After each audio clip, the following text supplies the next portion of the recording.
Good morning, everyone. I invite those of you in the room to please take your seats, and welcome to those attending online. We're about to start our meeting. I'm Katrina Gretch, Head of Stakeholder Relations and Advocacy and the Emcee for our AGM this morning. Welcome to everyone. It's nice to be in the same room as many of my colleagues, and that's something I've been hearing as we chat this morning. For those of you joining us online, I hope we get to see each other face-to-face soon. Before we start, I've got to go through the general housekeeping. So for those of you in the room, the bathrooms are back out through the foyer. Head towards the lift, they're on the right. Please turn your mobile phones onto silent.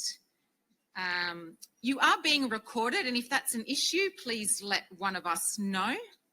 And lastly, please stay around for a light lunch, which will be happening after our special event and is prepared by one of our Ignite graduates. For those of you online, please use the chat function to connect with us. Unless you're a designated speaker on the agenda, we won't be able to hear you. So the chat function will be monitored. Please ask any of your questions there. Now, to formally start proceedings, I invite Elizabeth Shaw, Chair of SSI, to open SSI's 2021 Annual General Meeting. Thanks, Katrina.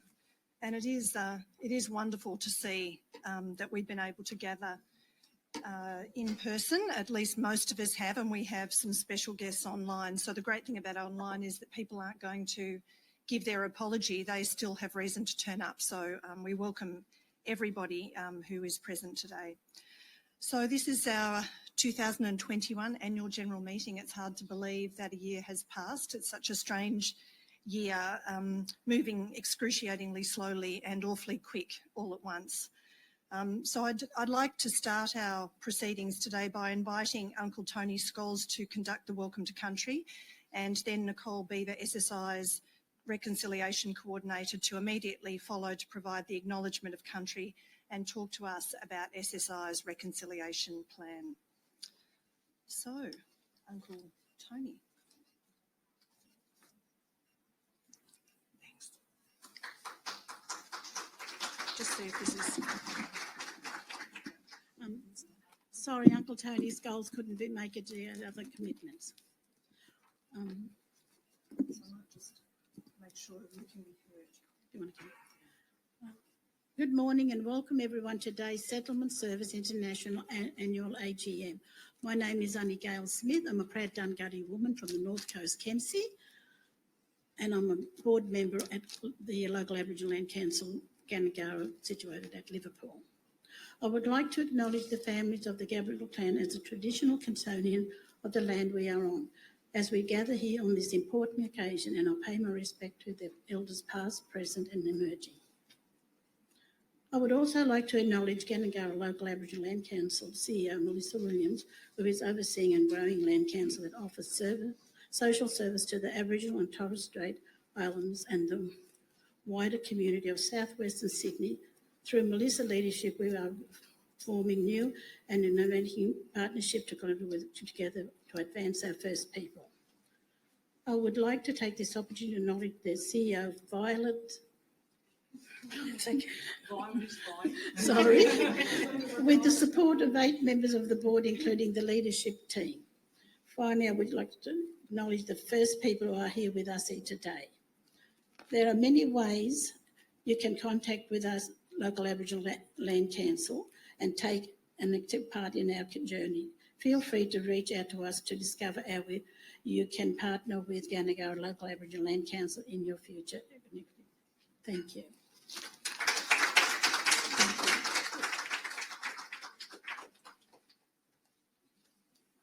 Thanks, Annie Gail. I too, from my people, the Wiradjuri people, but also on behalf of SSI, would like to acknowledge the traditional owners of this land, the Bidjigal people of the Eora Nation and the Gadigal people of the Darug Nation. Last month, SSI was formally endorsed by Reconciliation Australia for our Reconciliation Action Plan. Our vision for reconciliation is to listen and learn from First Nations people in the communities that we serve, and also our Aboriginal and Torres Strait Islander staff. This ensures that we at SSI make sure that they have a voice in everything we do. It enables us to talk and to use our strength in numbers and partnerships to advocate for self-determination and culturally appropriate engagement to empower Aboriginal and Torres Strait Islander people. We are known supporters of the Uluru Statement of the Heart, and our RAP echoes values outlined in the Statement of the Heart.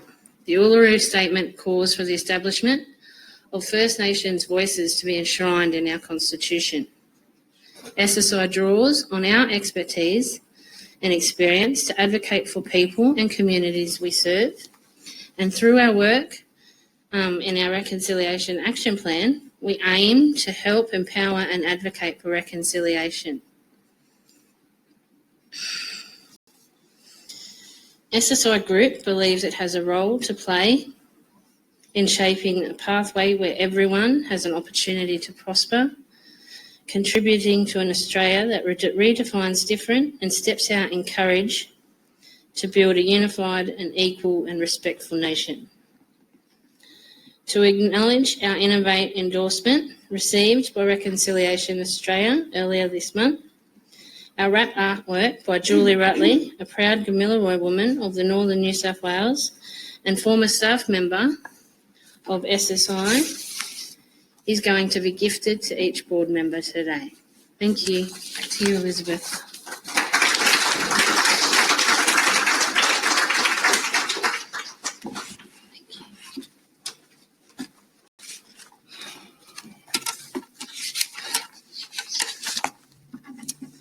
So thank you to Auntie Gail and to Nicole for joining us today. And I certainly would like to acknowledge myself that we meet on unrelinquished land.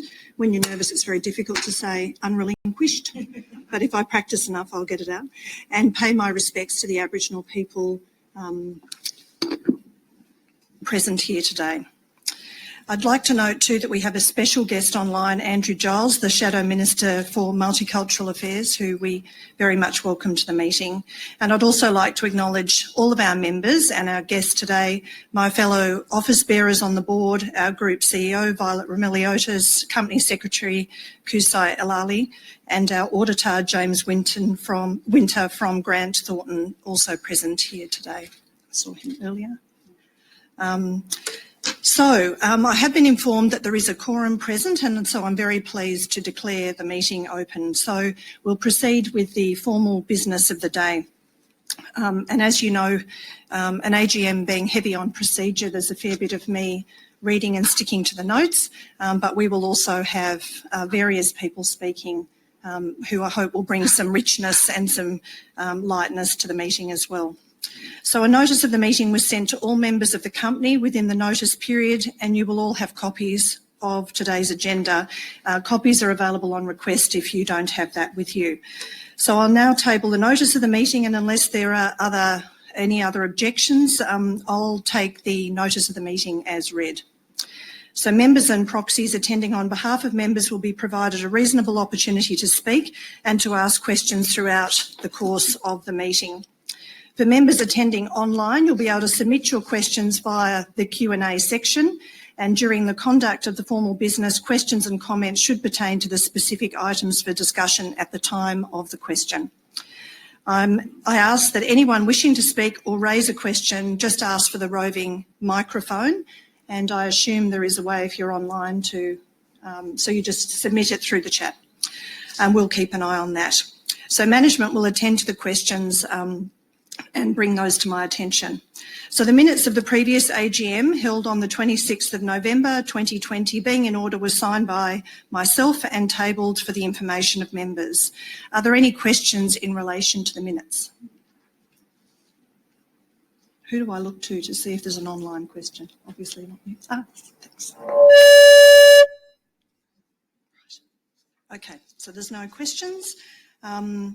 So I will note that the 2021 annual report is available, a gorgeous document, and I hope that you have a thoroughly good read, and there are extra copies both in the room and at the registration desk and also on the SSI website. So I shall now provide my chair report. So I think what's really noteworthy and outstanding about SSI is that the difficult circumstances of this year have not in any way lessened our ability to serve our communities, and we've truly risen to the challenge.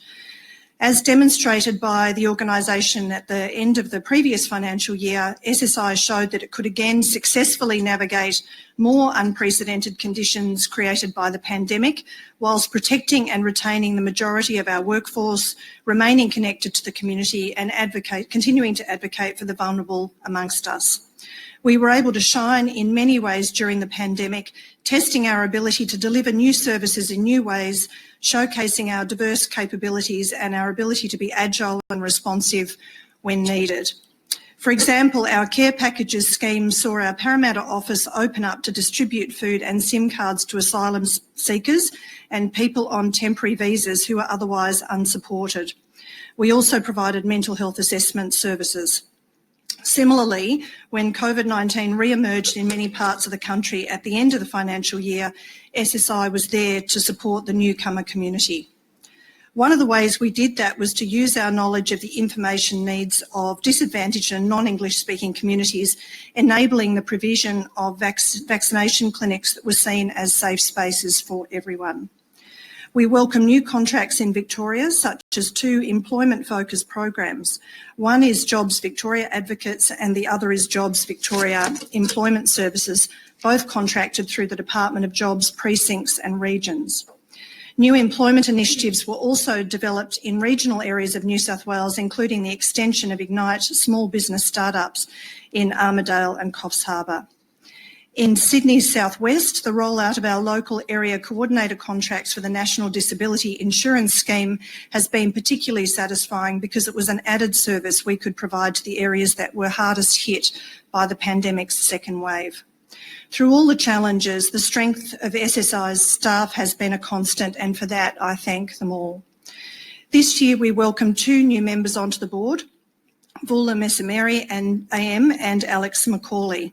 We farewelled Sophie Ray, to whom I extend my thanks and appreciation to SSI and its board. At this AGM, we will also be farewelling and thanking outgoing board member Professor Lucy Tasker, and a special farewell will be provided for Gail Kerr OAM, the CEO of SSI subsidiary Access Community Services, who announced her retirement recently. Our farewells will be covered in further detail in the proceedings, and we encourage you to join us for this special event. During the 2021 financial year, much of my attention has been on overseeing the board renewal and ensuring the team continues to work well together. SSI continues to be a highly innovative and agile organisation, and the board aims to support the organisation's executive team in proposals that will assist our communities while also maintaining the sustainability of our operations. We have reviewed risk management and ensured that its balance of risk and opportunity is fit for purpose. The organisation is on solid financial footing and has a strong, convincing value proposition to attract employees and to be a sought-after service partner for government funders. SSI is well placed to greet the challenges ahead, which remain considerable given the lingering pandemic. 2021 marks the final year for myself as chair of the SSI board, and it has genuinely been a privilege to play this role for such a remarkable organisation for the last 5 years. So I'll say more about this later, but suffice to say here that it's been a period of incredible growth, opportunity and good service for the organisation and the communities it services. I thank my fellow board members for their hard work throughout this most difficult year, remaining committed, available and responsive. I've always appreciated their support and their diligence, and I'm very confident that the organisation is in very good hands at the board level going forward. I commend our CEO Violet and her executive team for their steady, prudent leadership during such turbulent times. Violet has done an outstanding job in steering the organisation, and I will talk more about her, as is fitting, later in the proceedings. I would like to note here, though, as I've worked with Violet during these tough times, that she is endlessly confident in the organisation. She's a determined driver and passionate advocate for the staff and for the communities. All year she has been noteworthy at the board level, focused on preservation of our very special workforce, which she knows is precious and has always held very strongly in mind. But she's also looking out for the future, making sure that we're managed prudently, that we're sustainable, but she never lets a good opportunity pass by. And I think that's an incredible mix. So SSI is extremely well led, but I do know that this year has been very exhausting for all the staff and for the executive. And I know myself that the endless decisions one has to make about keeping an organisation running in these times are unique and very hard going. So I wish the whole team a very well-earned rest over the holiday season. I also thank Kusai for his work as Company Secretary, and also acknowledge Peter and Ram for their leadership and their work on the board committees. Katrina and Lisa have also been fantastic resources for the board and always incredibly responsive and professional. So I leave very optimistic about SSI's future with the government's announcement last week to resume humanitarian arrivals, supporting conditions for SSI to return to more normal footing. Or so we think as of today. We'll record that as of today. However, no matter what the year brings us, I'm entirely certain that SSI will respond as always with enthusiasm, courage and perseverance. At this time, I invite any general questions about my report.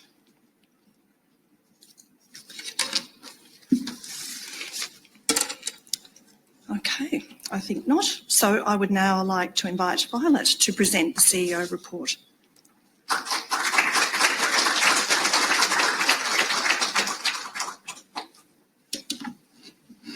Thank you very much, Elizabeth, and thank you all for joining SSI's AGM. I want to make particular mention of SSI's board and members, along with representatives from the boards of our member organisations, and of course my fellow executive and fellow colleagues joining us virtually. I also want to make a special mention of Andrew Giles, Shadow Minister of Multicultural Affairs, who's been a wonderful listener over the last year or so with COVID and the issues for our sector. Thank you very much, Auntie Gail Smith, and to the wonderful Nicole Beaver for your leadership and wisdom. Thank you very much. So given the challenges we've all faced this past financial year, indeed these past 2 years, it's not surprising that we themed our AGM the Year of Resilience.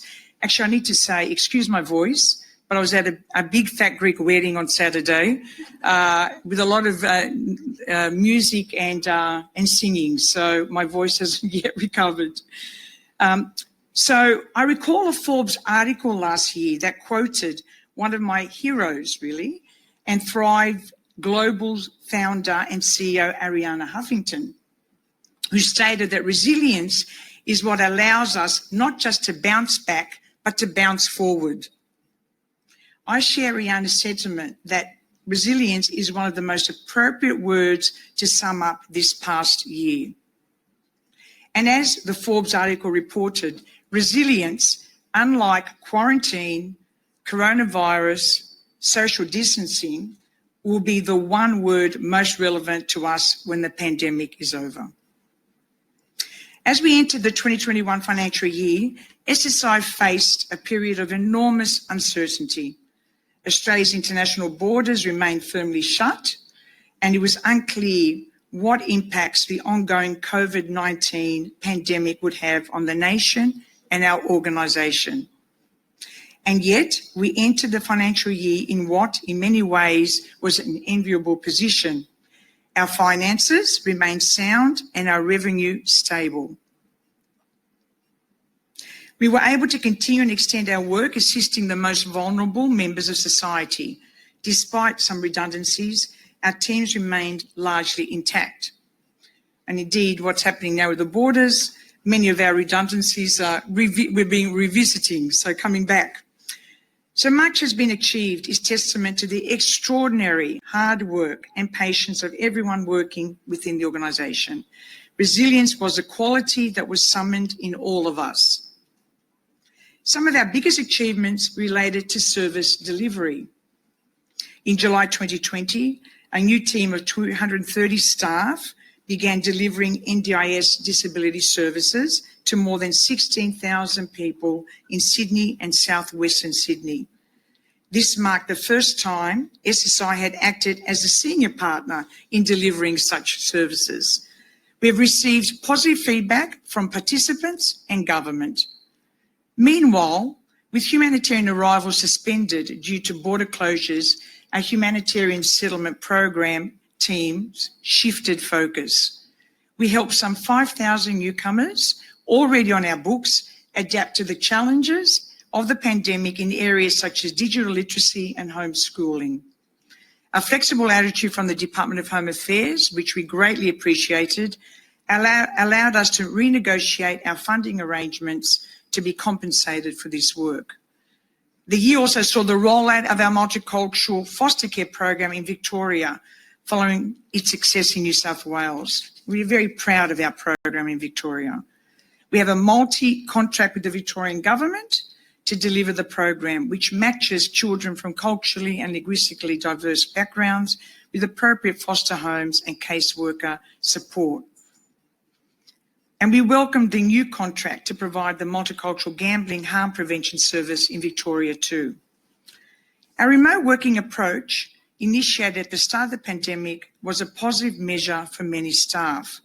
We will adopt a more flexible approach to work as we move forward in 2022. At the same time, remote approaches to service delivery allowed us to continue to provide an elevated level of care to vulnerable communities.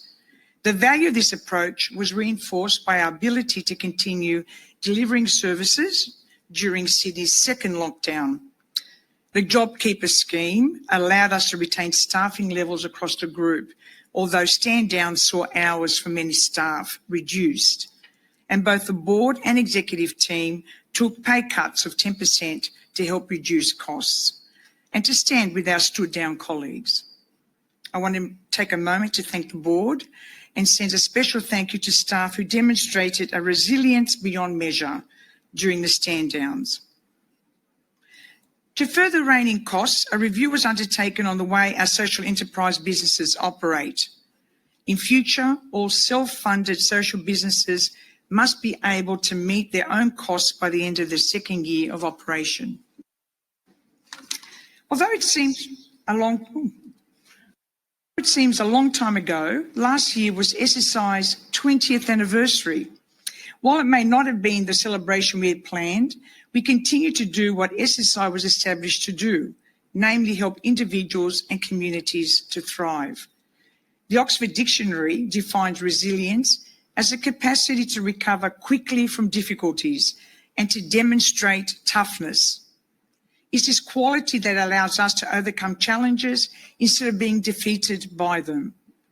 SSI and Access, who together make up the SSI group, demonstrate this quality in droves. SSI, and just when we thought the obstacles were stacked up against us, we as an organisation and indeed a nation are offered a window of opportunity regarding Australia's border arrangements. Now, I was about to say in my notes that tomorrow the Australian government will include humanitarian visa holders in its decision to change border restrictions and open pathways for fully vaccinated eligible visa holders to travel to Australia.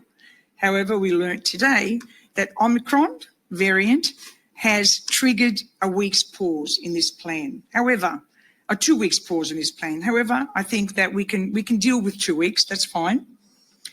But even with this 2 week pause, for SSI, this is a significant and welcome response to reopen Australia, secure our nation's economic recovery and honour our humanitarian commitments. This change brings a welcome relief to SSI. in that some of that uncertainty we faced at the beginning of the 2021 financial year is now somewhat abated. And my heartfelt thanks go to every staff member, team leader, executive and suppliers of SSI Group. Your efforts ensured the safe passage of our clients and our organisation through the tumultuous year. Thank you to the team in Victoria, many who are just starting their journey with us. And I had the pleasure of meeting a couple of weeks ago face-to-face in Melbourne. Thank you to the team in Queensland, whose energy and commitment is an inspiration to all of us. And our Queensland colleagues are as resilient and impactful as they come. And we offer very much our gratitude to the team and all of them there. Gail announced her retirement last month after 20 plus years at the helm of Access. Gail was instrumental to the merger of Access and SSI in 2018, and we are honoured to continue her legacy and provide safe passage for the clients and employees of her business. I know she will continue to be a close friend to us and continue contributing to the sector as she has done for decades. I also want to acknowledge her wonderful parents, Des and Nolene Clamp, but more to come a bit later. So I'd like to take a moment to touch on some of our highlights that we can look forward to, as well as the positive impacts of last Monday's now paused announcement by the Australian government to open the borders. We can now begin to plan. And that's a really good thing. This year is the first time also since we were established in 2000 that our membership has grown. Starting 2020, we recognised that the diversification of SSI's members was essential to ensure we remain governed by local organisations embedded in the communities SSI supports. Today, we welcome the Eastern Community Legal Centre and Participate Australia to our AGM and to our membership, and look forward to working more closely together. All of our members make a valuable contribution to SSI, and I want to acknowledge every single one of them for playing a role in our success. With most of the 2022 financial year still ahead and COVID-19 remaining a factor in political decision-making, the SSI Group Board and the senior management continue to be future-focused. We continuously review how to best adapt and meet environments and stakeholder expectations, which can change overnight. With the unforeseen impact of the past 2 years, the new financial year of 2022 brings with it a sharpened focus on SSI's ability to mitigate risk. Introducing a comprehensive risk management program, we now have a more rigorous annual process to identify factors critical to the successful delivery of our strategic priorities, our ability to create value and achieve outcomes long into the future. And in relation to risk management, I want to acknowledge Greg Benson, who's led that team and done a wonderful job in this space, and who will be leaving SSI at the end of the year. I would like to end with a thanks to all board members and our chair, Elizabeth. On behalf of SSI's management, I wish to thank Elizabeth Shaw, who will depart SSI's board as chair at the end of this AGM. SSI has gained immeasurably from Elizabeth's careful stewardship over the past 6 years. And during the financial year of 2021, her guidance helped us adapt, unite and emerge stronger than ever. And she's been a wonderful support to me. I will miss her very much.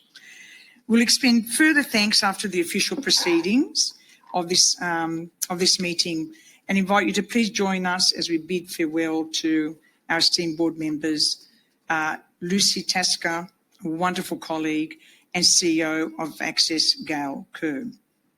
So thank you very much. Don't know if there's any comments or questions. Thank you. Thanks, Elizabeth. So just checking there weren't any comments or questions. Thank you very much. So I shall now invite the Chair of the Finance and Audit Committee, Frank Zeng, to present the financial statements.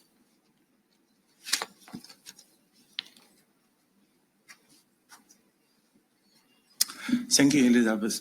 Good morning, everyone. I'm afraid that I'm the only person without any speaking notes. First of all, I just want to acknowledge the traditional landowners on the land we are meeting today and pay my respect to their past, present, and the future.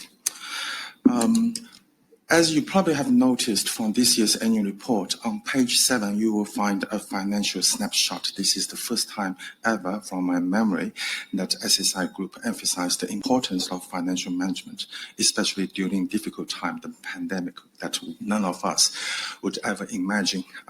Last year, when I delivered on behalf of the board the financial statement, I thought, okay, this is probably the first and the last, occurrence. But unfortunately, that I have to deliver again, and then this time it's full year during the pandemic. But on the other side, I'm very happy that I'm delivering a better result than last year's. The SSI Group in total realized 8.5 million in surplus versus 8 million in the last financial year. And then the surplus is not only from one entity, but also from both entities, including the subsidiaries in Queensland. You can find more details in the annual report itself. I'm not going to repeat those boring numbers, especially in a beautiful morning. I just want to make some comments in terms of revenue diversification, which is very important during a difficult time. SSI started from a settlement service provider, but these days SSI successfully built several service pillars, including employment, community, such as multicultural foster care or out-of-home care, disability services, and other services. On the other side, SSI not only operates in New South Wales these days, it actually operates in 3 states, Queensland and Victoria. Hello, everyone. So diversification consolidates SSI's financial health situation and helps a lot during difficult time. And then the next one is the system change and also keeping the real value of our members' funds. SSI these days probably got 30 million in investment portfolios and generates I can't say outstanding, but satisfactory return compared with miserable term deposit interest you earn from Commonwealth Bank or any big banks. I would say you are looking at 0.1% or maximum 0.2% as an offer rate. So just for your information, from investment, SSI secured about 2.2 million in return compared with 250 if we put those money into banks doing nothing. And then looking to the future, I really hope that this is the last presentation during a pandemic, but from the information at hand, it seems that this year will be another tricky one with different changes, 4 months lockdown, and then last minute 2-week postponement of arrivals.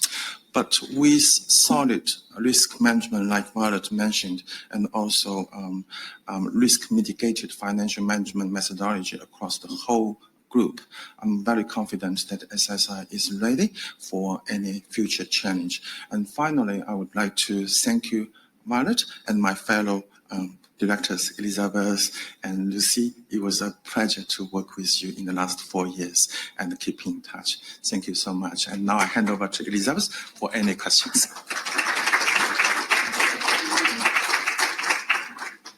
So I think you'll agree Frank did better without speaking notes than some of us might be doing with speaking notes. So thank you for presenting that report. And so were there any questions? No? Okay. So, we have laid before the meeting the financial report and the reports of the auditors for the year ended 30th of June 2021. And so the reports have been approved by directors and audited by Grant Thornton, who, as I mentioned earlier, are present at the meeting. So at this time, if there are any further questions about either the reports or the audit, Frank would be delighted to answer them. Wouldn't you, Frank? Okay. So, otherwise we shall move on to items for noting. So, turning our attention to item 7. So this is the presentation of our new excellent, I can verify because I've been working with them, directors Alex Mccauley and Vula Messameri. So this is 7.1 of the agenda item. So they were appointed as independent directors by the board on the 16th of February 2021 in accordance with Rule 13(1)(b)(1) of the Constitution. And I'd also like to present to the meeting today a new director, Tharani Jegasthi-Warren. So 7.2 of the agenda tells you that Tharani was appointed as a director on the 14th of October, also in accordance with Rule 13(1)(b)(1) of the Constitution. So we thought we'd invite each of the new directors to say a little bit about themselves so that you get a sense of them. And unfortunately, this is online, but it goes to show further flexibility and also that we have a bit of an international and interstate group at the moment. So, so first of all, I'll hand over to Alex, who's in the US. Give me a thumbs up.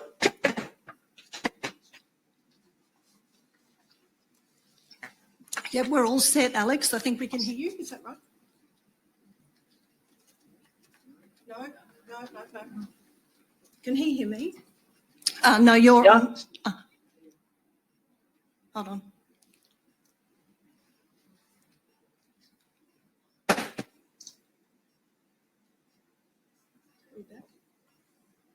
Who do we look at? I think you can go ahead. No, you can't. No, you can't. We haven't got sound. We've got a gorgeous picture, Alex. We've got no sound. Everyone's getting a good sense of you as a face, a smiling face. That counts for a lot. Is that any better? Oh, there you are. You're back. Good. Brilliant. Okay. Sorry for that. Yes, joining virtually today from California. So very grateful for the technological leaps and bounds of the last year or two to be able to do that. So my name is Alex Mccauley. I've had the pleasure of serving on the board of SSI since the start of the year, as Elizabeth mentioned. I just wanted to say it's been a very tough year for people all over the world, and SSI is no exception. I know that. I want to congratulate everyone in the organisation and all our clients for the resilience that they've shown through the year and also through last year. A little bit about me. I studied law and politics at Sydney University and practiced as a lawyer in Sydney. I joined Australia's Foreign Service in 2010 and was posted to the Middle East as a diplomat for Australia. I was there from 2012 to 2015, and in that capacity I saw up close and personal how conflict and unrest can displace people and the devastating effects that can have on people's lives. So that's a big part of the reason why SSI's mission really resonated with me. I left the Foreign Service in 2015, but continued working on issues of public importance. Particularly, I started developing public policy back in Australia centred around promoting entrepreneurship. From 2015 to 2020, I led Australia's peak body for tech startups, an NGO called Startup Oz, working with investors, entrepreneurs, and governments to help grow Australia's emerging technology industry. And earlier this year, I founded a new organisation called the Technology Council of Australia, which is a new peak body for Australia's tech sector. So in my role as a director of SSI, I hope that I'm already bringing, and I intend to continue to bring, a focus on empathy, innovation, and public engagement. And I want to keep really strongly supporting the excellent work that Violet and her incredibly capable team do. I feel really privileged to be involved with such a high quality organisation, and I'm very much looking forward to continuing the work we do together. So thank you very much.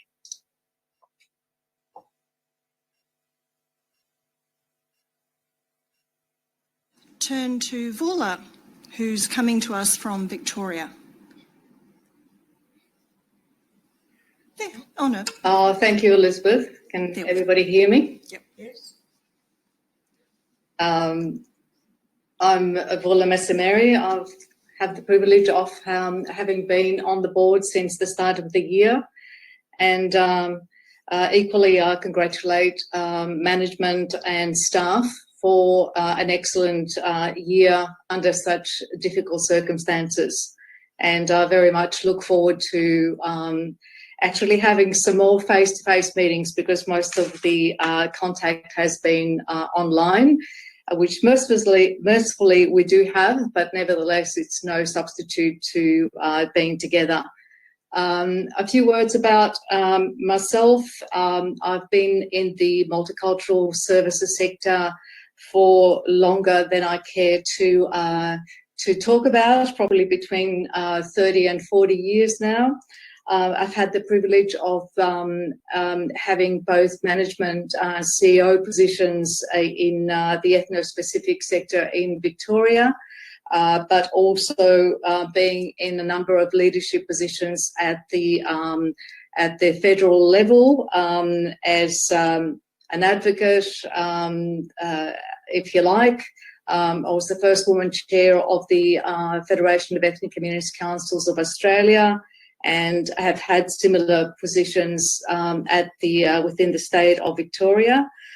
I'm essentially very much a value-driven individual, and all of my work, if you like, has been so that I can contribute from my little corner towards building a strong and cohesive society in which we live, to ensure that people who are newly arrived to Australia have as much access to a quality of life and to building community as it's possible.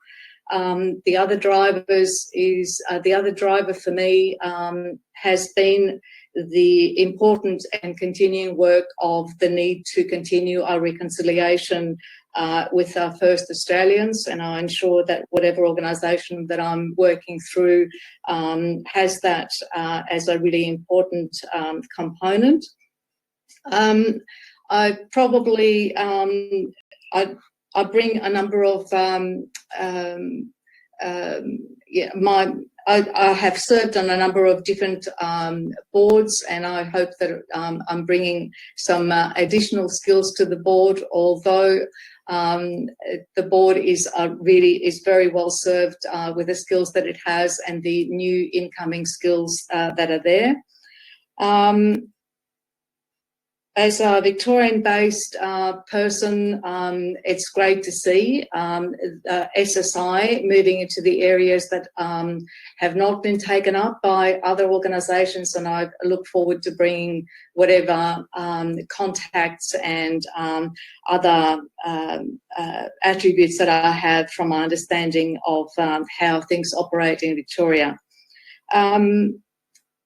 That's all from me. I very much look forward to working with the new board members and Violet and management in the future.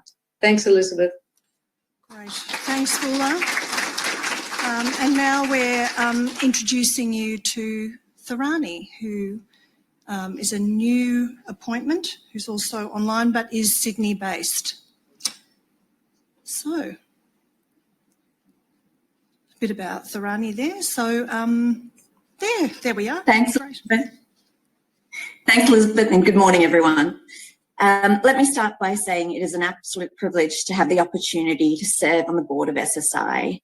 As I said to Violet and Elizabeth when we first met, your vision, your mission, the work that you do is very close to my heart, because my parents would have had a very similar lived experience to many of the clients that you support. My parents came to Australia in the 80s after they left their homeland of Sri Lanka due to civil unrest.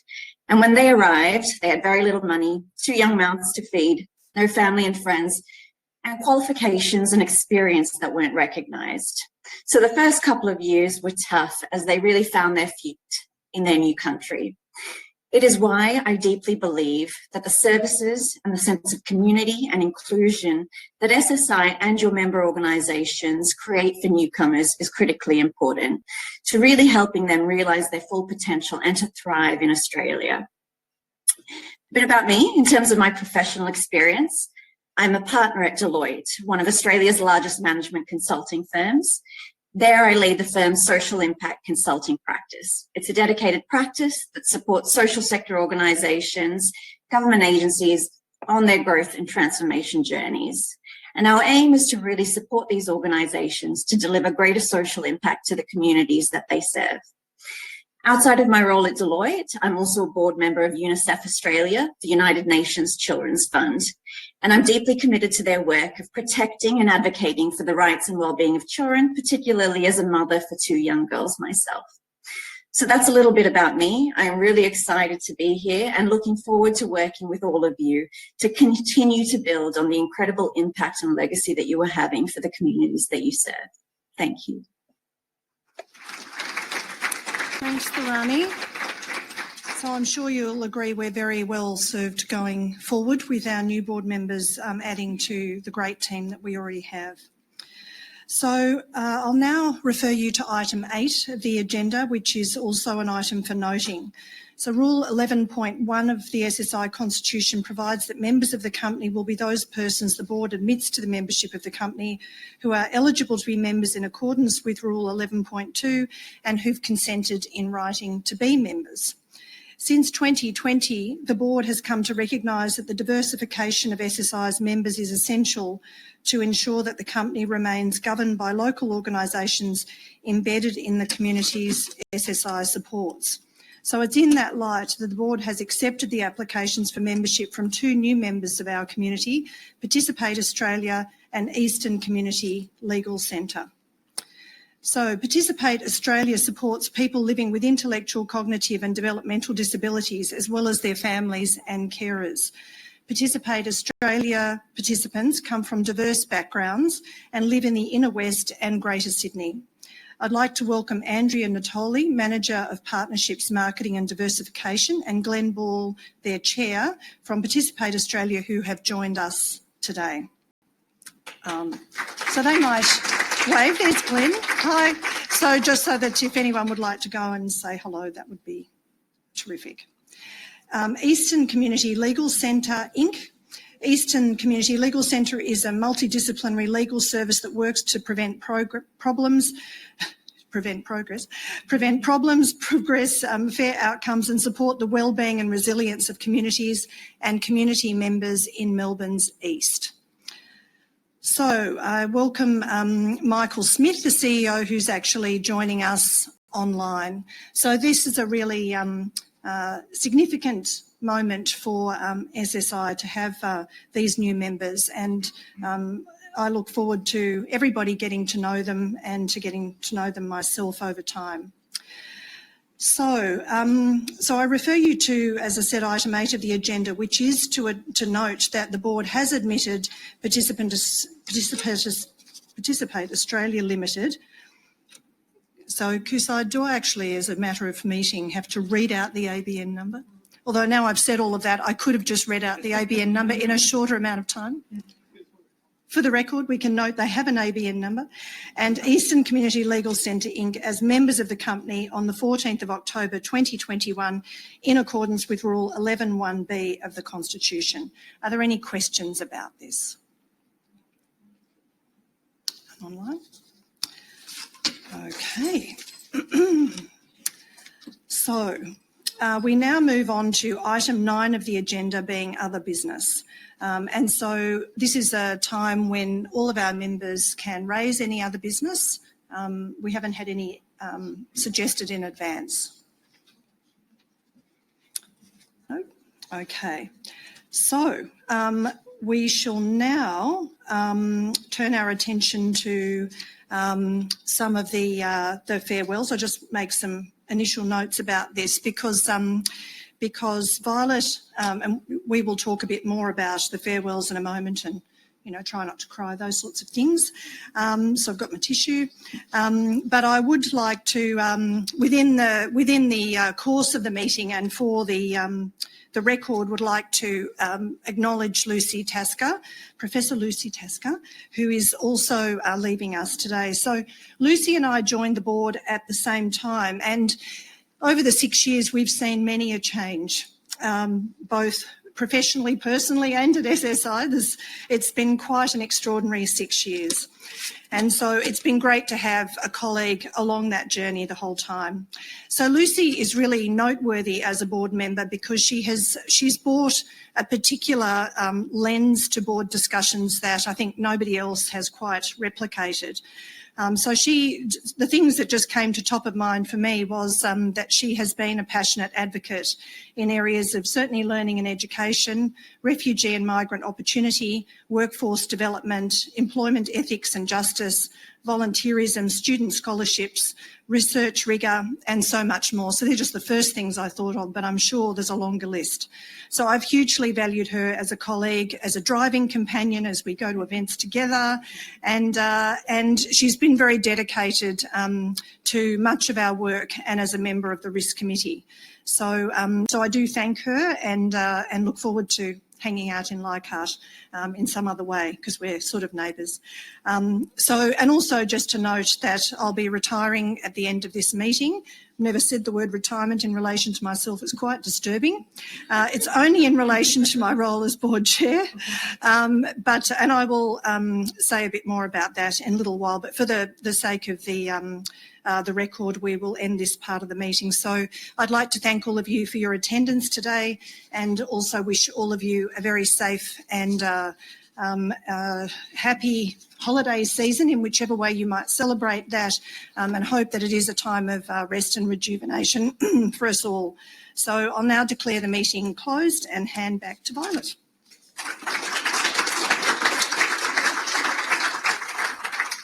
Thank you very much, Elizabeth. And now, before we take a quick break and commence our special event, I want to take a moment also to acknowledge, on behalf of myself and the board and our colleagues, our esteemed board members and colleagues who are sadly leaving us. I want to particularly thank and farewell our chair, Elizabeth Shaw, who retires from the position at the conclusion of this AGM.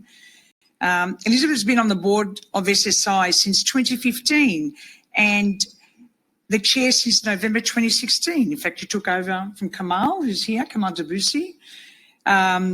Elizabeth's been on your tireless efforts and sage advice, Elizabeth, throughout the past 5 years, and indeed the past 2 years have been particularly challenging, although I guess we could say that every year has brought so many challenges in many different ways, and your resilience and your optimism and your strength has always been, I think, a great gift to me as a CEO and to the board and the organisation.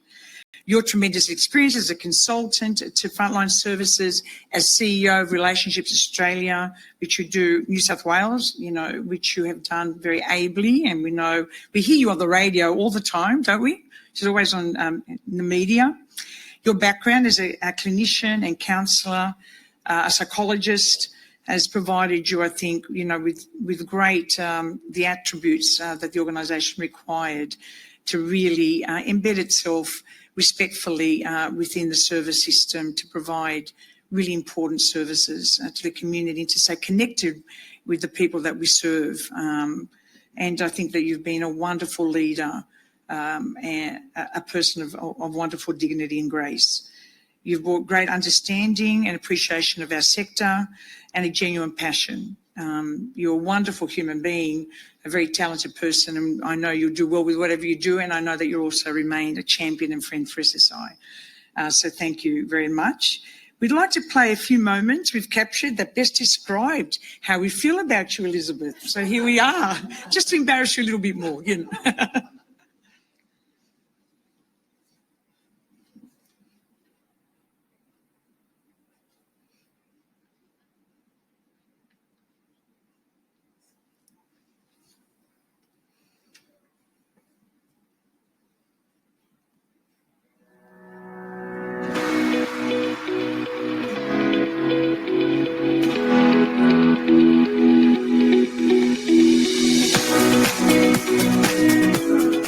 Hi, Elizabeth. It has been a pleasure to work with you in the last 4 years, going through so many things, from acquisition to pandemic. I do wish you all the best in the future. Take care and keep in touch.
Hi, Elizabeth. Quick one.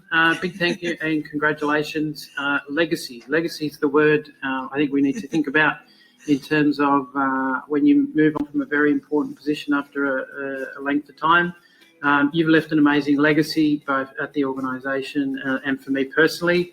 I'd be lying if I didn't say I've watched you as chair and stolen some of your little techniques and tricks. So thank you on behalf of myself and thank you on behalf of SSI and the wider community.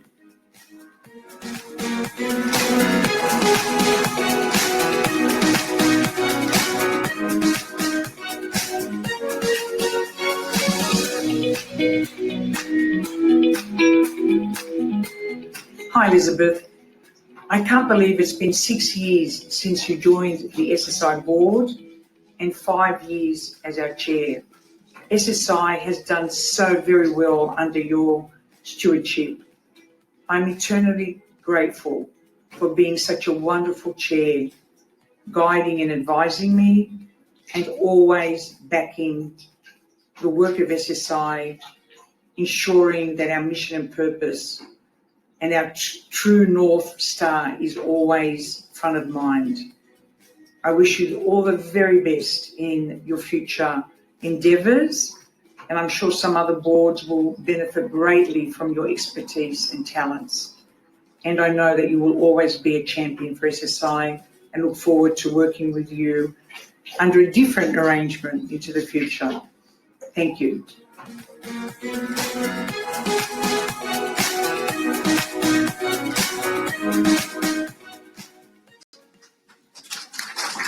So on behalf of all of us, or SSI and all of us here today, it's been an honour and inspiration to work with you, Elizabeth.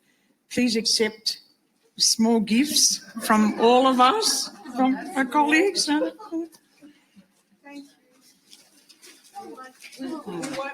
we might put them there. And would you like to say just a few words, Elizabeth?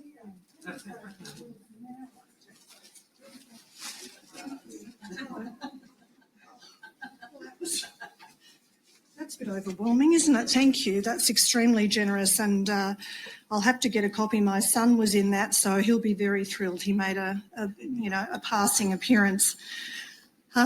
So just very generous. I mean, it says a lot about SSI that you go to all this trouble, and I hope I've helped really, but often holding on with my fingernails and hoping I can be useful. It's such an extraordinary organisation.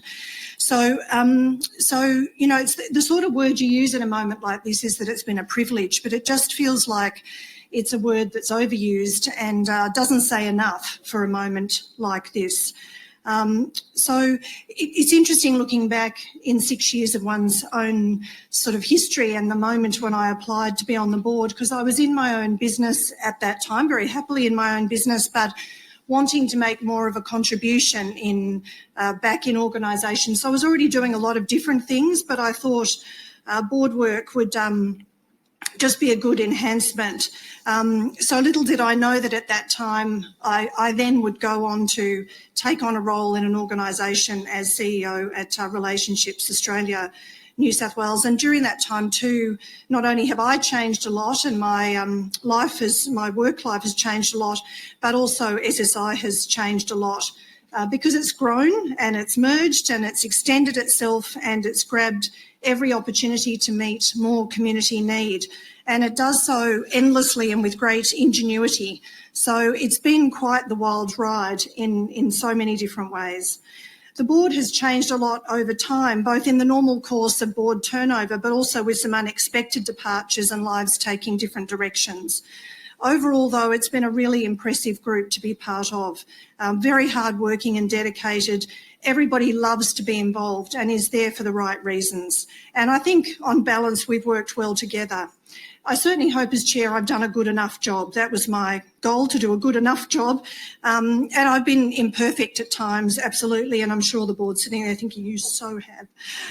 But, it's part of relationships and work together that I think those stumbles are things that we pick ourselves up from and try and keep going and learn. Everything is a learning opportunity, some more painful than others. I've been very proud to be part of the changes to SSI's independence in governance, but at the same time equally very respectful of our work with our members. Through the consortia work, SSI remains a very strong and unique contender for government funds because the value proposition that is built through the consortia work is really quite extraordinary, and I really wish that continues. So 6 years ago, I was one of the first wave of independent directors and then became the first independent chair. So it's very striking today that we bring in our first members outside the original founding group, which is another marker in SSI's evolution as it continues to strive to be a fit-for-purpose structure and in its services to ensure it's both sustainable and socially relevant. I do acknowledge the current board members, Vula, Elfa, Nathan, Scott, Frank, Tharani, and my colleagues on the Governance Committee, Glenn and Om, for their hard work, commitment and dedication. I'm very confident of their wise steerage of SSI. I've learnt from all the board members over time because everyone brings an important contribution to the mix. The board and myself as chair have been well supported over time. Lisa and Katrina have been talented at all times, responsive, hugely professional. Kusai, as company secretary and legal advisor, has had an extraordinarily busy role and again is always very responsive, very curious and engaged and researching well and being very thoughtful in his advice. Peter and Ram are outstanding executive team members and the board is endlessly impressed and thoroughly enjoy working with them and always confident we're in very good hands. Peter and I have a history now of going to AICD conferences where the standout moment is being there with Peter more than sometimes the conference itself. And I long may that continue for as long as, or maybe we could give up on AICD and think of something else. But it's also been a delight and an inspiration to meet Gail and to get to know the Access team. I went up to meet them before they joined SSI because I saw Gail at events and I thought this is a really impressive organisation. I wanted to learn about it for my own sake and for my own organisation. So I knew we were doing well in that engagement. I do want to give special mention to the Clever Comms team and today in particular Sharon because they have nearly always provided the basis of a good speech, and that's a great thing, particularly for an AGM. And so it's been a terrific collaboration over time. And so as a chair, those sorts of resources are hugely welcome. So I often just say thanks for giving me something great to read out. But it is something that we do together, and I've always appreciated that work. There's also other staff that have impressed me over time in terms of the current team. Steve, it's always good to see you back. He's got the velvet lasso around his ankle and will continue, I'm sure, one way or another. Padme and Greg, Kathy and her leadership in the out-of-home care space, just incredibly impressive. Astrid in the family and domestic violence area. Trina and Dina for their extraordinary entrepreneurship. Yamama and her team, always outstanding, have always enjoyed working in different meetings we've gone to, and I just feel so impressed. Tig and I have had a very memorable time at the Metropolis conference some years ago, and every time we meet up, we say, remember that 3-hour walk we did back to the hotel through The Hague? But he obviously has made a huge contribution to SSI in many ways and has been a terrific colleague. So there's so many memories that I have and so many reasons to literally wear sparkles, as you saw in that. I did buy an entirely sequin dress, knowing that I would only ever wear that to an SSI event, because in my own field it's just a bit boring, I have to say. Just don't tell anyone I said that. But the time you wear sparkles is at an SSI function. And the Mosaic Galas is just one example, has been enormous fun and very impressive. So I've been around for-purpose organisations my whole career, and I can safely say that it's true that SSI sparkles, corny as that is to say. It is truly agile and innovative. These are words that are used and overused at the moment, but having been inside the organisation and being able to compare with other boards that I'm on and my own organisation, it truly is agile. For such a large organisation, I've said to Violet a number of times, I've been endlessly curious, how is this possible? Because theoretically it shouldn't be possible, because often it's size that bogs you down and bureaucracy, but it's not what happens here. And I think if you could bottle that, you could give up on government funding entirely and live on the proceeds. I think SSI and all of the staff never let a good opportunity go past, and I'm struck by so many events such as this one when I've run into staff at the front line who've said, I love being here, I looked out for a job here, this is where I wanted to be. So there's a deep sort of love of the enterprise. So I think this is a huge credit to Violet and her executive team. Often people aspire to be board members, and the motivation to do so can be mixed, as it can be in any leadership role. For myself, I have been very keen to serve, and I certainly have benefited. I think being on a board like this, it'd be foolish to say that professionally you also don't benefit from the experience and the status of an organisation like that, and you have to be humble about that and to treat that as the genuine privilege that it is. I also, as I said, hope that I've contributed, and certainly that was my aim. There are risks to be a board member, so even though you might want to be one, there is actually a risk, particularly with an organisation of this size. So the reason that I was willing to throw my hat in the ring 6 years ago was the level of confidence I had in your leader, with Violet as CEO, because although I looked at the financials and I talked about the organisation, in the end, you also want to know that we're going to be well led. So, Violet, as you know, is an endless learner and curious, ambitious for the community, embodying, indeed you could say she's oozing in the nicest possible way, a strengths-based philosophy, because this is what she's on about.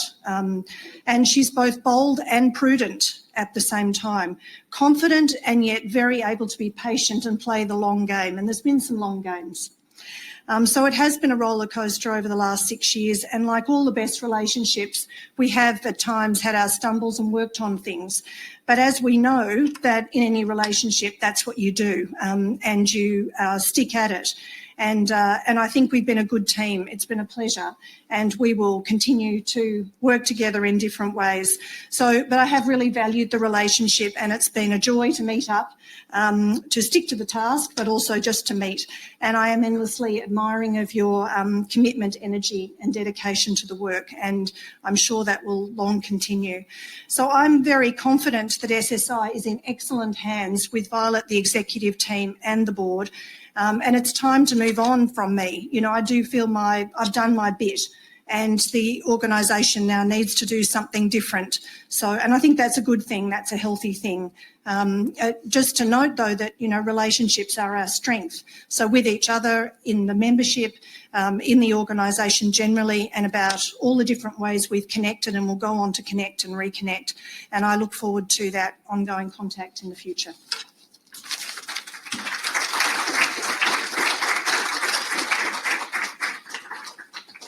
Thank you very much, Elizabeth. That was lovely. All right. Now, we also want to acknowledge Gal Kerr, OAM and CEO of Access Community Services Limited, who retires on the 31st of December this year. Unfortunately, due to border restrictions, as we know, with Queensland, Gal can't be here in person but joins us online. It's never easy to announce the departure of someone who's been a fundamental part of our story. As a CEO of Access, Gal concludes a family legacy spanning 40 years of service to Queensland's multicultural sector.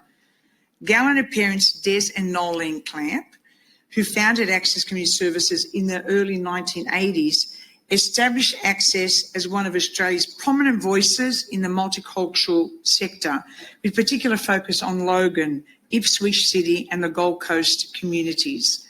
Under leadership, Access has grown from a one-room youth employment service in Logan, Brisbane, into one of Australia's leading organisations for refugees and migrants, providing settlement, employment, training, youth support, housing and social enterprise services. On behalf of the board and executive, I would like to commend Gail on the remarkable achievements she has made during her tenure at Access and most recently within the SSI group.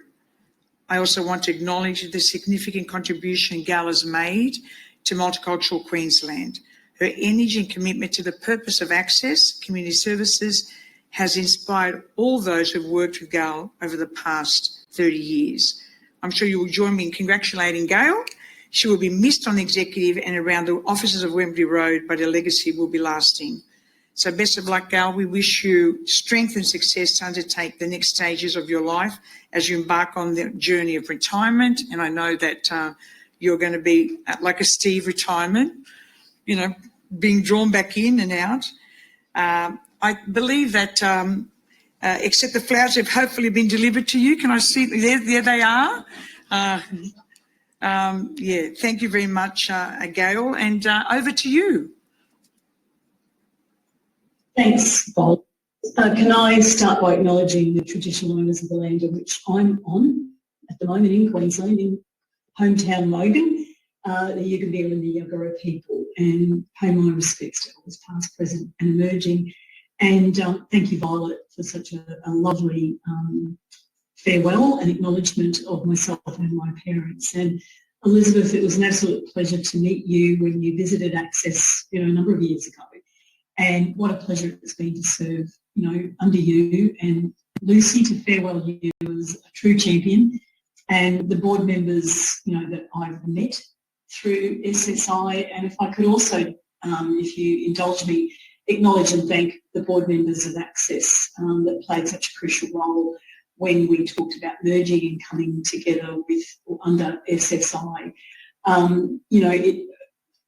Taking a pause, my dad is definitely not well. I jokingly say that I'm living an episode of Mother and Son every day of my life.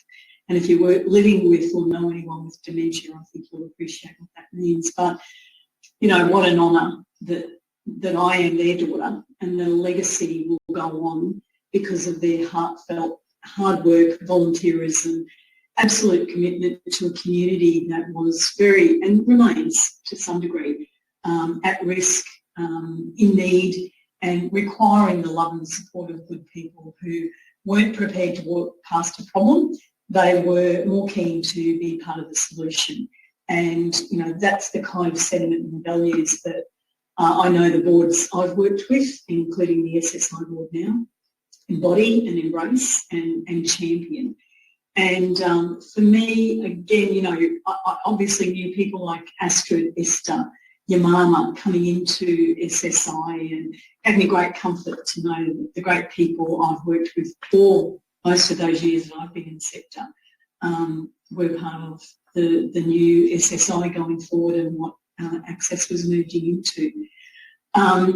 But I really, if I can just do a big shout out to the Access team, it has been a really difficult journey over the last couple of years because of funding and other challenges, and that was really what was central to coming together and trying to create something much more robust and resilient and had to have longevity. And I've shared with Violet and others that, when I said to my parents about, the new journey forward and the future, my mum said to me, I never thought Access would be around, 5 years, 10 years later. To think in 36, 40 years, there is a future, that there is a legacy, is something that they're proud of. So I can pass that on to everyone. But referring to another board member, Gail Mann, who was a very long-serving member of the Access board, said to me at one of our AGMs, so I'll say it today, that no matter how big or ambitious or where we went as an organisation, she hoped we never lost its soul. And I can tell you that that's been a reverting thing in my own heart and soul. And I've seen it play out in action in my team at Access. And what a privilege and honour to work alongside of the passionate, dedicated people that were Access and that are now part of the SSI group. I just don't have words to thank you or acknowledge you enough for the great work you do. It is such an honour to serve people in a community who need our support so desperately, and to see the way people come together to make things happen. And I saw it no more evident than during the COVID pandemic, when people simply made technology work for people where language was not their strong suit, where they maybe didn't have that technology to connect, but their spirit of wanting to do the right thing oversaw some of the most amazing challenges that I didn't think were possible to overcome, and yet they did it, and they continue to do it. And as we continue to see change and we continue to encounter obstacles, there's always that horizon, that bright light on the horizon that says, you know, this purpose, what we do it for, who we do it for, is why we do it, and remains at the heart and soul of the people I know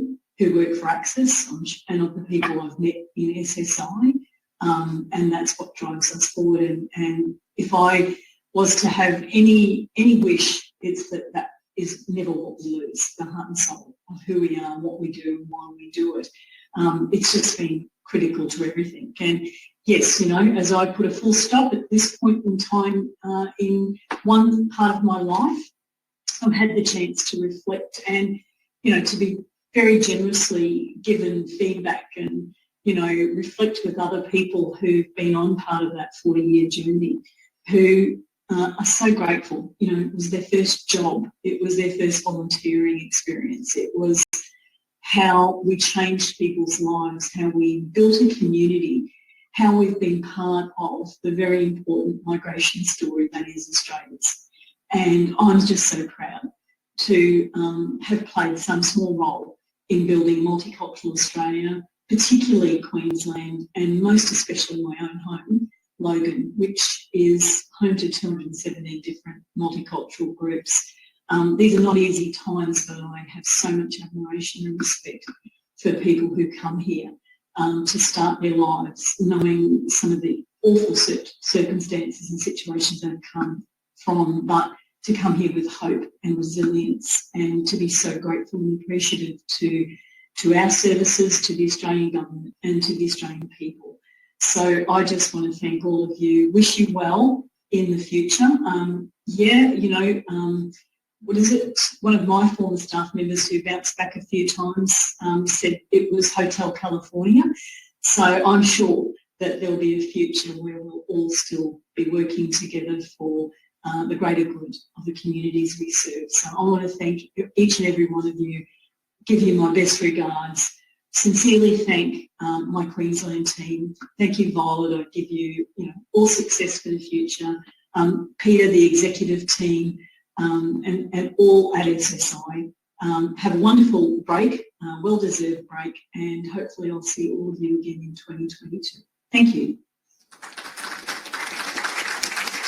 Thank you, Gail. We're going to have a big shindig, a big party in Queensland. Hopefully the borders will open in February, so we'll have more of those discussions. But very much, as Gail has said, it is about relationships, about legacy, about people who, step into something and have a passion and commitment, and it's about, the other, about a better community.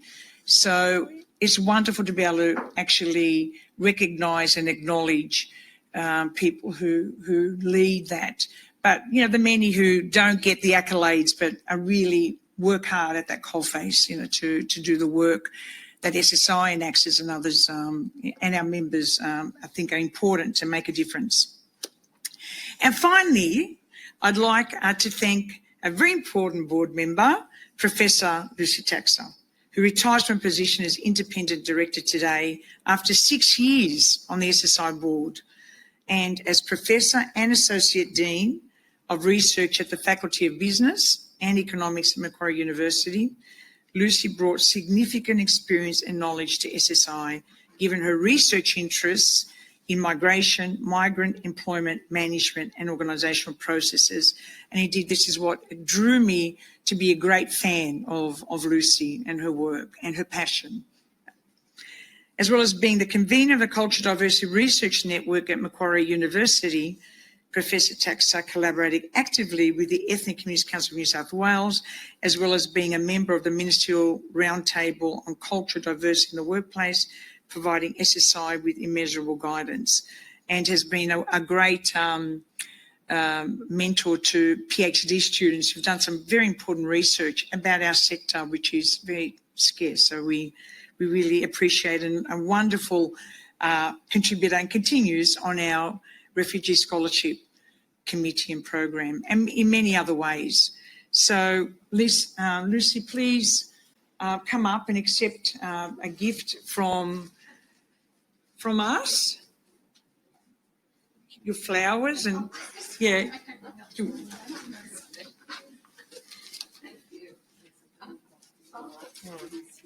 Yeah, thank you. We would perhaps, yeah, so you can say a few.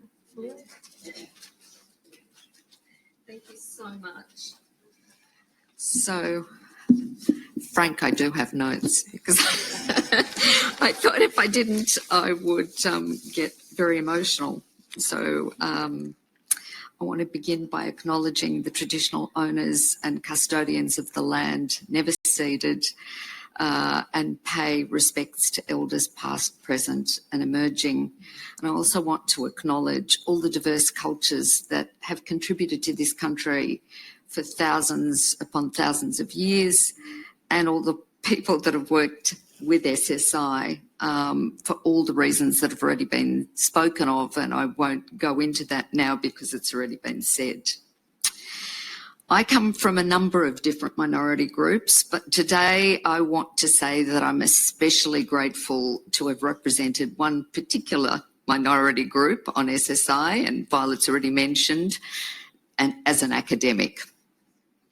In this country, our contribution has not been as valued as in other countries, and so I actually want to say a big thanks to Violet, who has a great appreciation of the work that we do.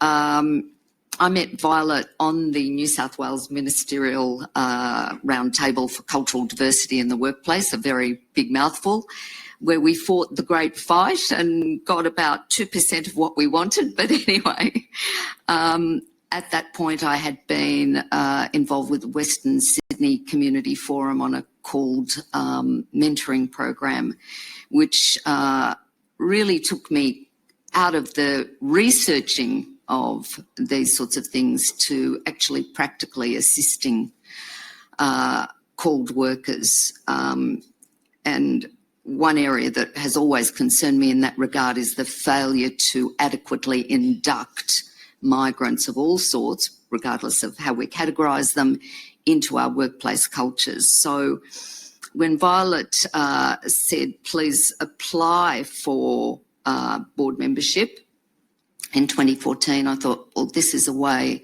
of extending that practical engagement outside of the so-called ivory tower, which is really the real world anyway, but I won't go on about that. So I want to thank Violet, and I also want to thank the committee members who found me appointable from 2015. And I do want to say that I hope that there will be further engagement between SSI and the Academy and individual academics. I want to do a shout out. You probably don't know how much support Violet has given to various troublemaking events that I've organised with visiting scholars, dealing with critical issues globally, because they are global issues that we're living with. And I also want to thank Dina Petrakis, who came out to the university to try and encourage students to engage with Ignite.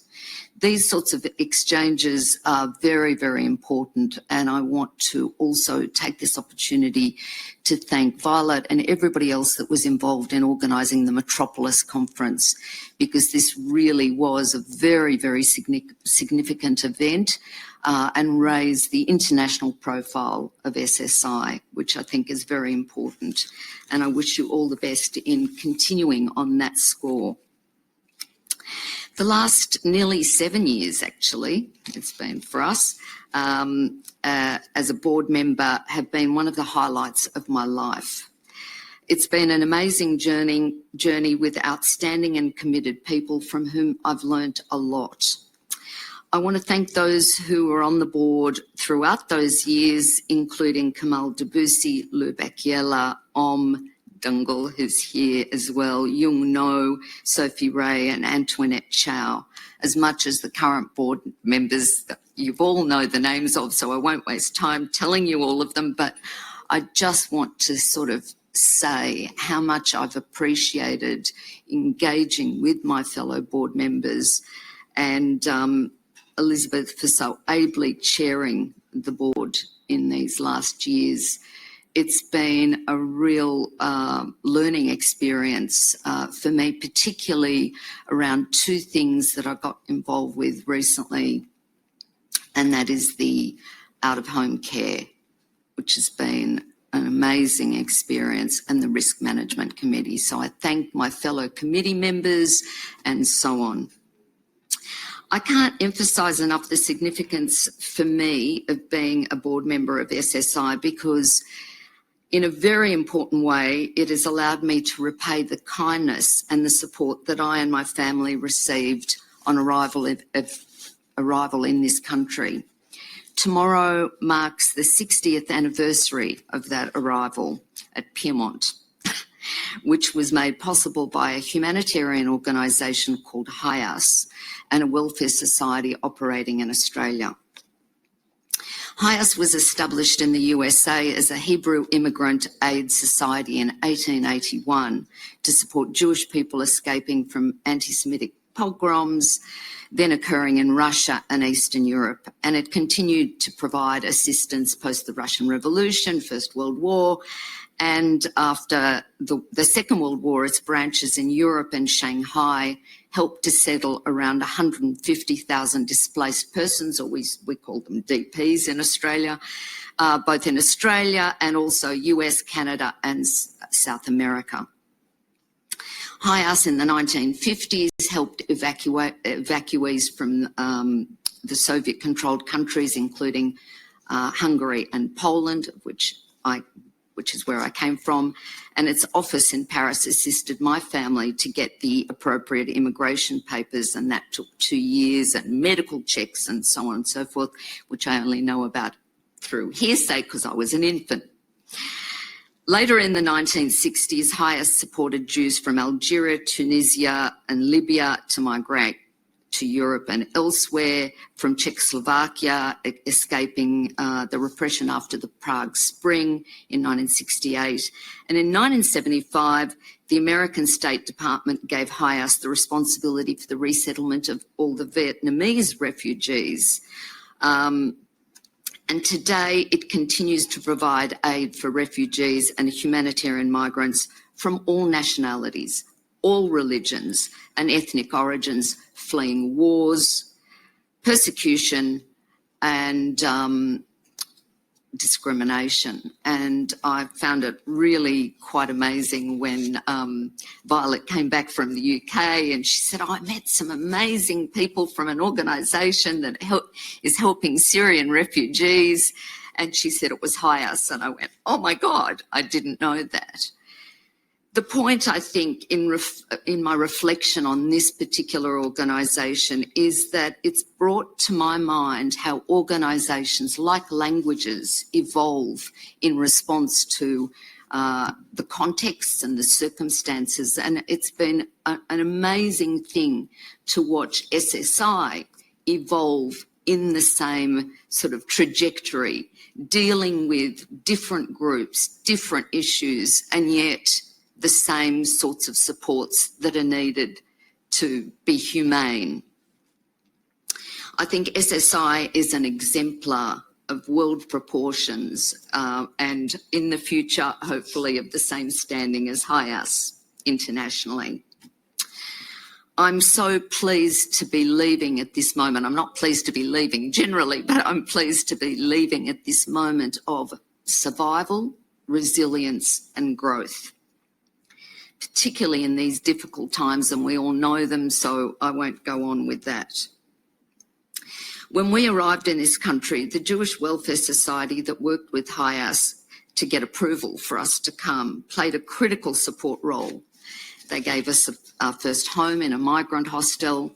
They matched my parents and grandparents with employers, a plastics factory in Waterloo and a printing factory in Annandale, and they subsidised the cost of my education. These were very crucial supports that SSI actually provides for refugees and asylum seekers. For me, this resonance was very, very important. But perhaps the most significant for me was the initiation of the Refugee Student Scholarship that Violet dreamed up in 2015. And I must say it's been truly humbling to have had a hand in shaping this and assessing it since that time. I want to also acknowledge the CEO of Allianz, who's been funding this scholarship scheme. I think it's important to note that his own father came here as a refugee from Hungary, and it's these personal connections that I wanted to draw out today, and our new board member raised as well. These are very important because they give us an understanding from personal experience that we can then pass on to others. I know that this scheme will continue to go from strength to strength, and I'm so pleased that this year it's been extended beyond New South Wales to Queensland and Victoria. Thank you, Violet. Really an amazing experience for me, and also all the members of the team. You all know who you are, and if I start naming names, I'll miss somebody out and then I'll cry. I think you've played such an important role to assist those who are marginal to have the possibility of a future life. I want to thank my fellow board members, and I wanted to actually end with a quote from Ralph Waldo Emerson. The purpose of life is not to be happy. It's to be useful, to be honourable, to be compassionate, and to have it make some difference that you have lived and lived well. And I think this organisation actually lives that out. I grew up with 3 principles from my cultural heritage: kindness, repairing the world in whichever way, small or large, you can do that, and assisting those less privileged. And for me, this is the sort of emblem of SSI. And I thank you. I thank you all. I thank all of the members, new and old. And I wish you all the very best for the future. Thank you.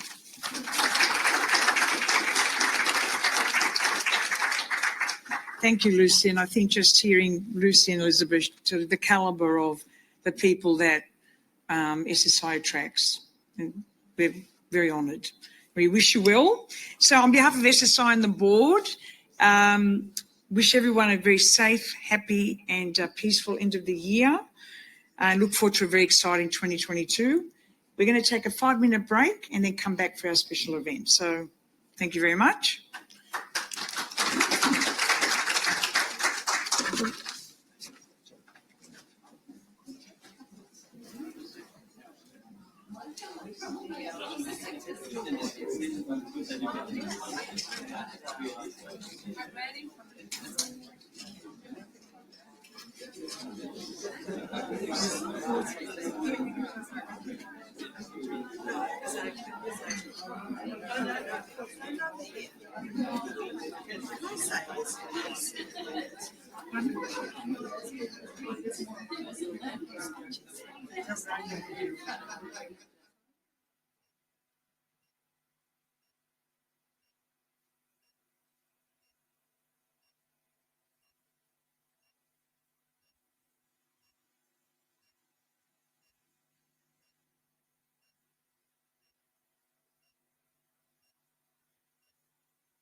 Welcome back, everyone. If you could please take your seats and we can start with our special celebration.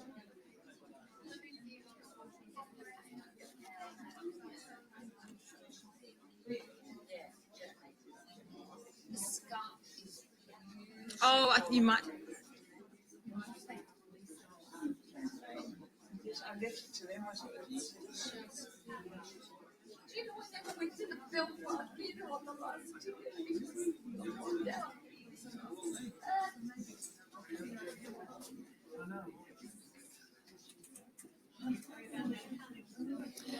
Welcome back.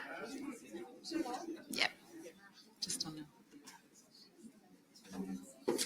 Welcome back to those who joined us for our AGM, and welcome to those who are just joining us for our special event, and to those online, welcome as well. Now for the fun part, we've had our AGM, and now it's a celebration of really the people who have supported us through 2021, and our special acknowledgement to those people. I'm Katrina Gretch, Head of Stakeholder Relations and Advocacy, and your MC this afternoon. I'd like to acknowledge the traditional owners of the land on which we are meeting, the Darug and the Eora people, and pay respects to elders past and present. We have a jam-packed schedule ahead, including a great guest speaker, farewells to some of our directors and colleagues, and of course awards to thank those who have helped us over the year. To kick things off, I'd like to introduce you to Rose Herzig, the Chief Strategy Officer at WPP Australia and New Zealand. Rose has built an outstanding career as one of Australia's most respected futurists and social forecasters. Her first business launched in 1999 and became one of Australia's best regarded companies for innovation, strategy and social trends. Today, Rose will be sharing with us two of her most recent studies into the attitudes and behaviours of Australians, shed some light on what makes us tick, and importantly, what drives our ability to be resistant in the face of adversity, which is really timely. What I think is really compelling about Rose's work is that it measures the difference between what we say and what we really think, which is terrifying when you think about it. So welcome, Rose. Over to you.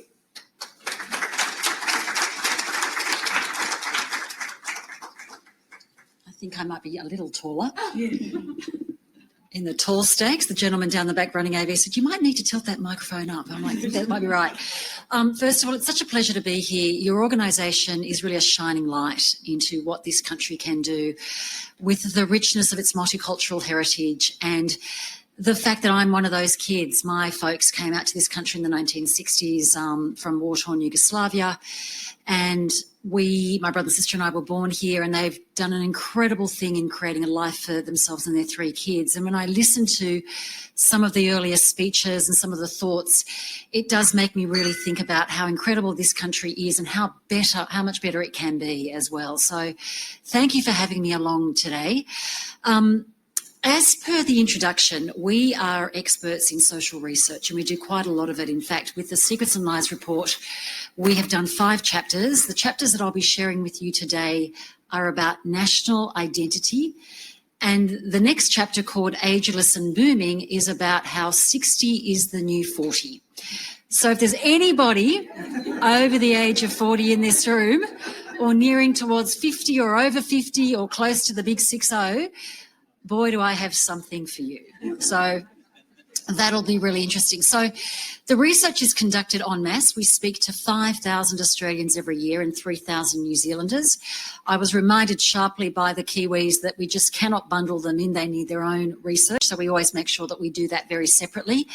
But the sample size is big and it is robust. And we do measure the distance and the difference between the things we think and the things we say. And so let's get into it. The first chapter here, if it goes forward, which it's not, but let's see. There we go, is on national identity. And these were some of the things that we researched with national identity. And you can see up there the values that we hold dear: multicultural policy, education policy. Are we still the land of opportunity? What do we seek from our leaders and our politicians? And are the long-held truths that we have really still true today? And again, think about the fact that we are measuring the difference between the things we think and the things we think out loud. Now, I'm not having much luck with this. There we go. So I might have the nice gentleman down the back be my little drivers here. Now, there were 3 big headlines for this research. Headline number 1, that we are a country desperate for progressive ideas. Now, the fact is that we have a Conservative government running the country, but conservatism isn't what it once was. Most Australians, most of the time, agree with most of the issues. Let me say that again. Most Australians agree with most of the things and most of the issues most of the time, which means we are a country of centrists. There are fringe elements. There's no doubt. We've got the Clive Palmers and the George Christensens and the Pauline Hansons and all the independents in Parliament. But bottom line, we are a pretty level-headed country, which I think is a good reminder because this research is robust and most Australians are pretty level-headed. And that's how we roll. So that's really the big one. Equity versus equality. They're big words. Is this still the land of opportunity? Are we still an egalitarian country? Well, less and less, as it turns out, and we'll get into that in a minute.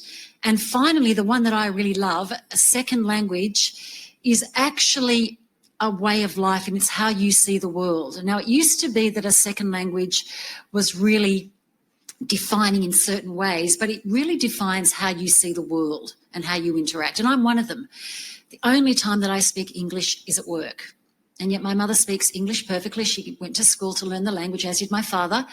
I choose not to talk to my mum in English. I choose to speak to her in our native tongue, Croatian or Italian, which are the 2 languages that we speak at home. I was born here. I love this country. I'm a patriot. I pay my taxes to Australia. I would pick up arms, God forbid, if somebody came to take over our shores. But in the end, I still go back to the cultural mother tongue, and that's really interesting as well. Now, we are a country desperate for progressive ideas. Look at those statistics. 75% of us are yearning for a more positive narrative from our politicians. Thank goodness for that.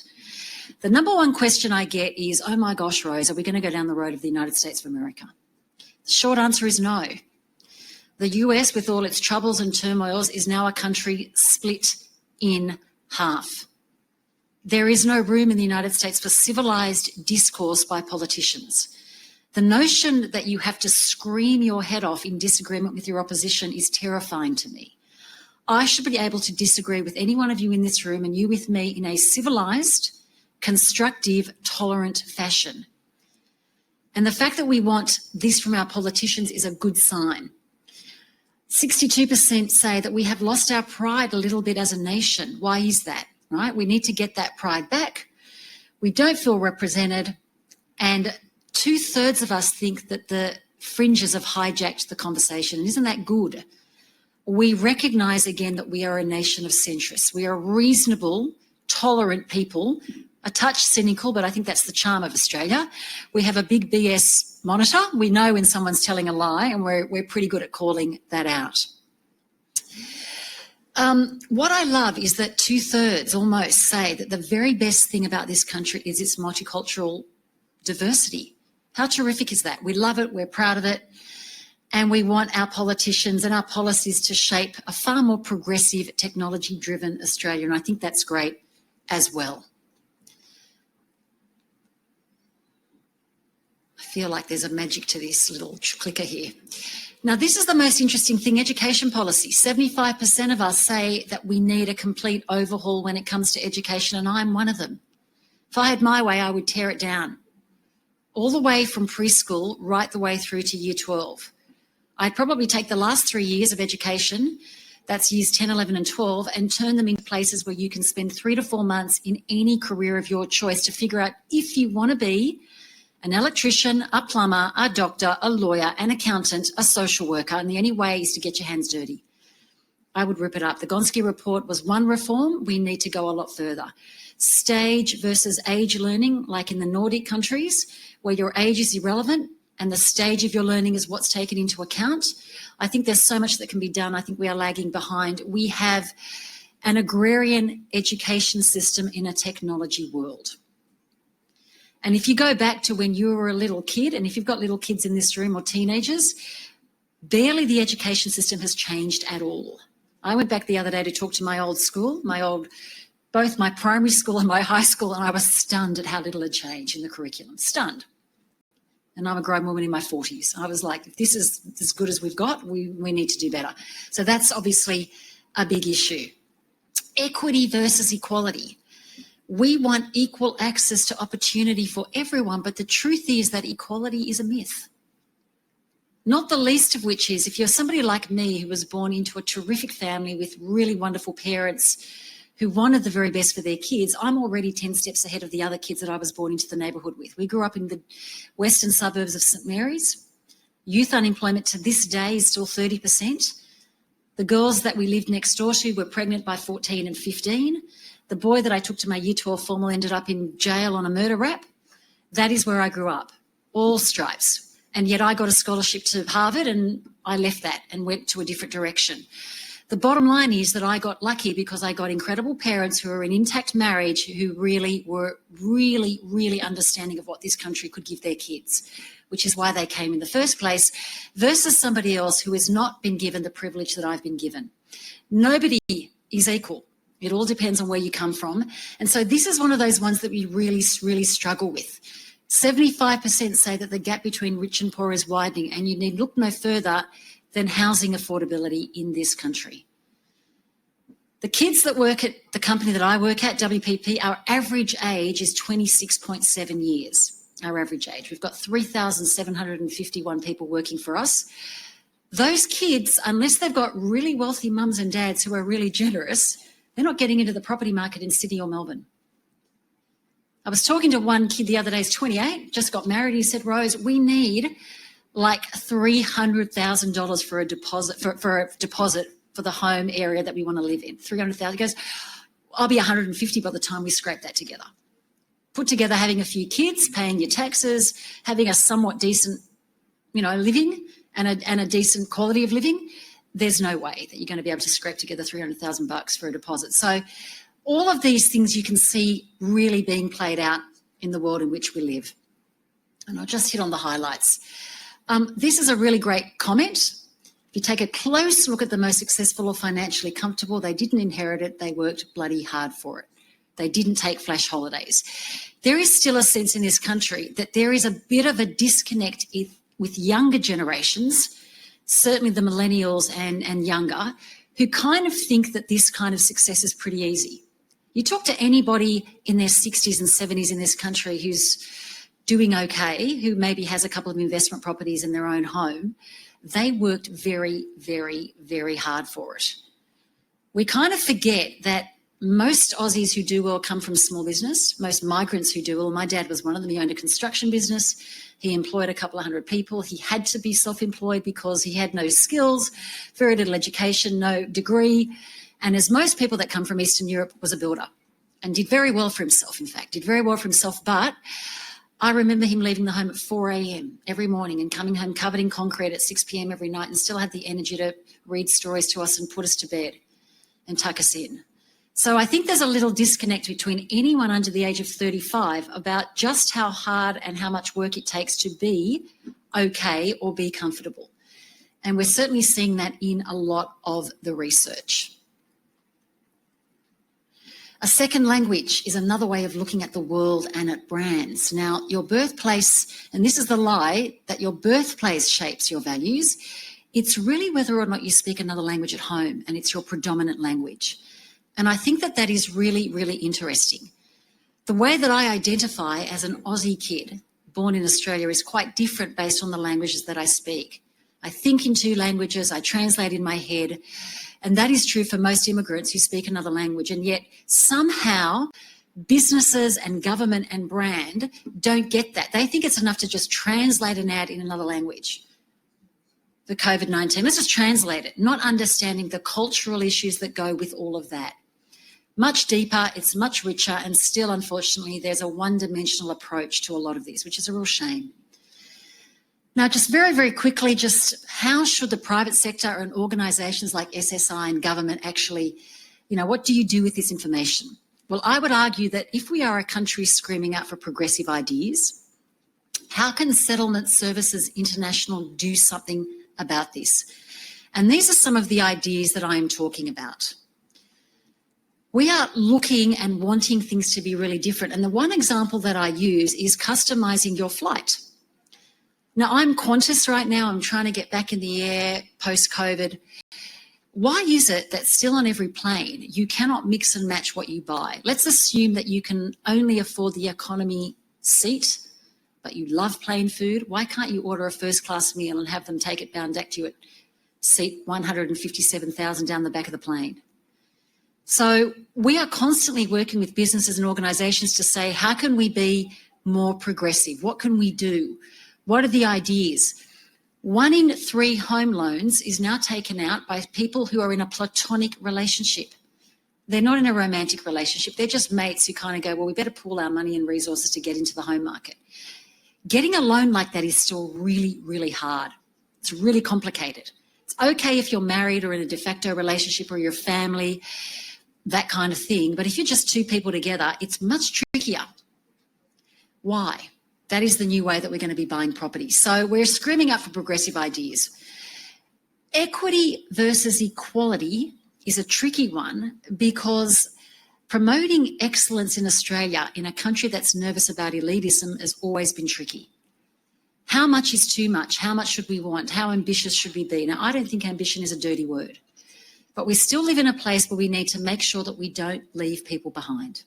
What do we do? How do we make sure that the social safety net doesn't get smaller and doesn't shrink?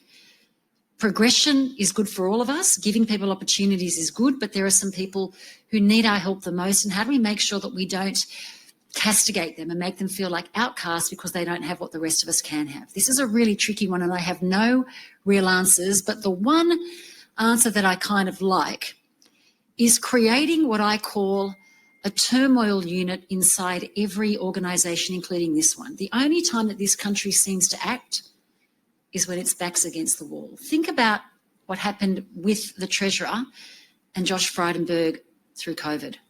JobSeeker and JobKeeper were revolutionary. They saved the economy, they saved the country, they saved the people. It took them weeks to get it up and running. It is one of the things that is the most lauded, and certainly one of the things that was the most envied by the rest of the world. And it took no time at all. That's because there was turmoil. There was a crisis. I think we only innovate when there are crises in this country. We only innovate in business when there are crises in the country as well. And so that's kind of really interesting too. So that is the headline for the report on national identity. Let's move on to ageist and booming, because I see some faces in the room who are probably quite keen to look at these results. So let's get that up and see where that takes us. Now, this was very much about uncovering the truth of ageing in this country, given that half of our population is over 47 right now. We're an ageing population, and we all know this. We all know this very much. What we talked about here is, what do people over 50 think about getting older? Why do we have this unconscious bias?